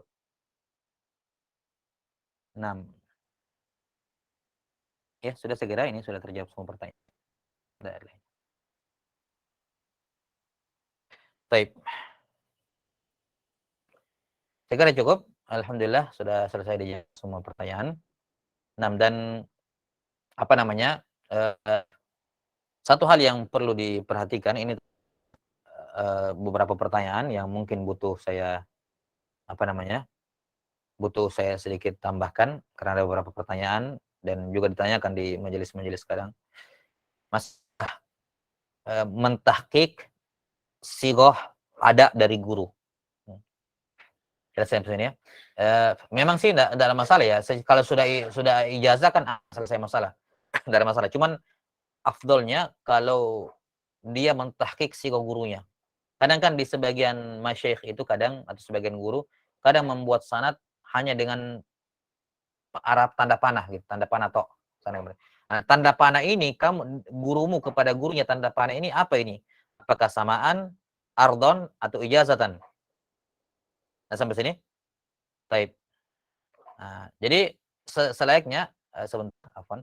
Jadi selayaknya kalau misalnya gurunya dia dapat sanadnya guru yang tanda panah, kalau bisa dia cross check, ya Syekh, Ustaz, ini tanda panah di sini kita antum meriwayatkan dengan apa? Ijazah kah, sanad samaan atau ardon misalnya, qiraatan. Supaya kita bisa mentahqiq sigoh adanya. Ya. Karena itulah sanad yang tertulis secara lengkap itu lebih utama, lebih bagus dibandingkan sekedar tanda-tanda panah tok begitu. Kecuali kalau si guru mengatakan begini, semua yang tanda panah itu sanad ijazah misalnya. Atau kalau tanda merah, tanda panahnya merah berarti sama. Kalau tandanya biru misalnya qiraah, kalau yang kuning misalnya ijazah tanda panahnya misalnya. Nah, itu tidak ada masalah. Cuman yang lebih aula adalah mentahqiq, ini dituliskan sanadnya. Anda meriwayatkan dari guru dengan haddatsana, sami'tu, akhbarna atau amba'ana atau ijazatan atau yang semacamnya. Itu diperhatikan atau kepakean misalnya. Wallahu a'lam bishawab. Baik, tafadhol kalau ada yang mau keluar ya silakan.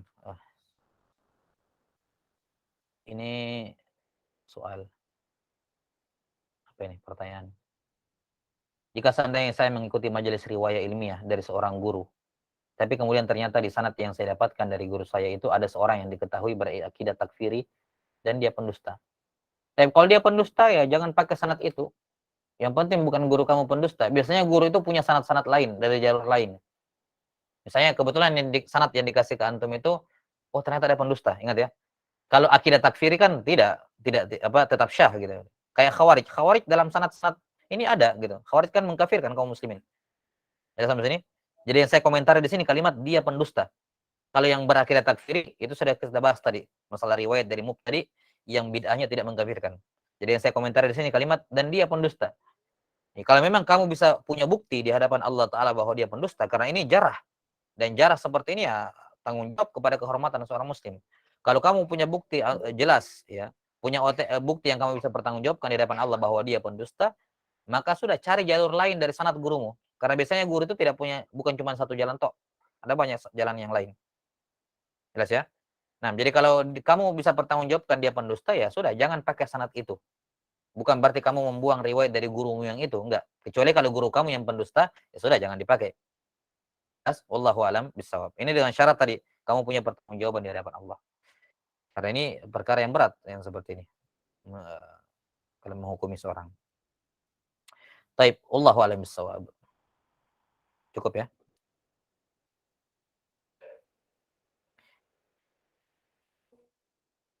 Taib, tafadhalu.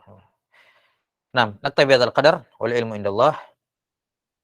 Nas'alullah ta'ala yu'allimana mimma yanfa'una wa ay yanfa'ana bima 'allamana. Innahu waliyyu dzalika wal qadiru 'alaih. Jazakumullahu khairan katsira 'ala husni istima'ikum. Wassallallahu ala nabiyyina Muhammadin wa ala alihi wa sahbihi wasallam. Assalamualaikum warahmatullahi wabarakatuh.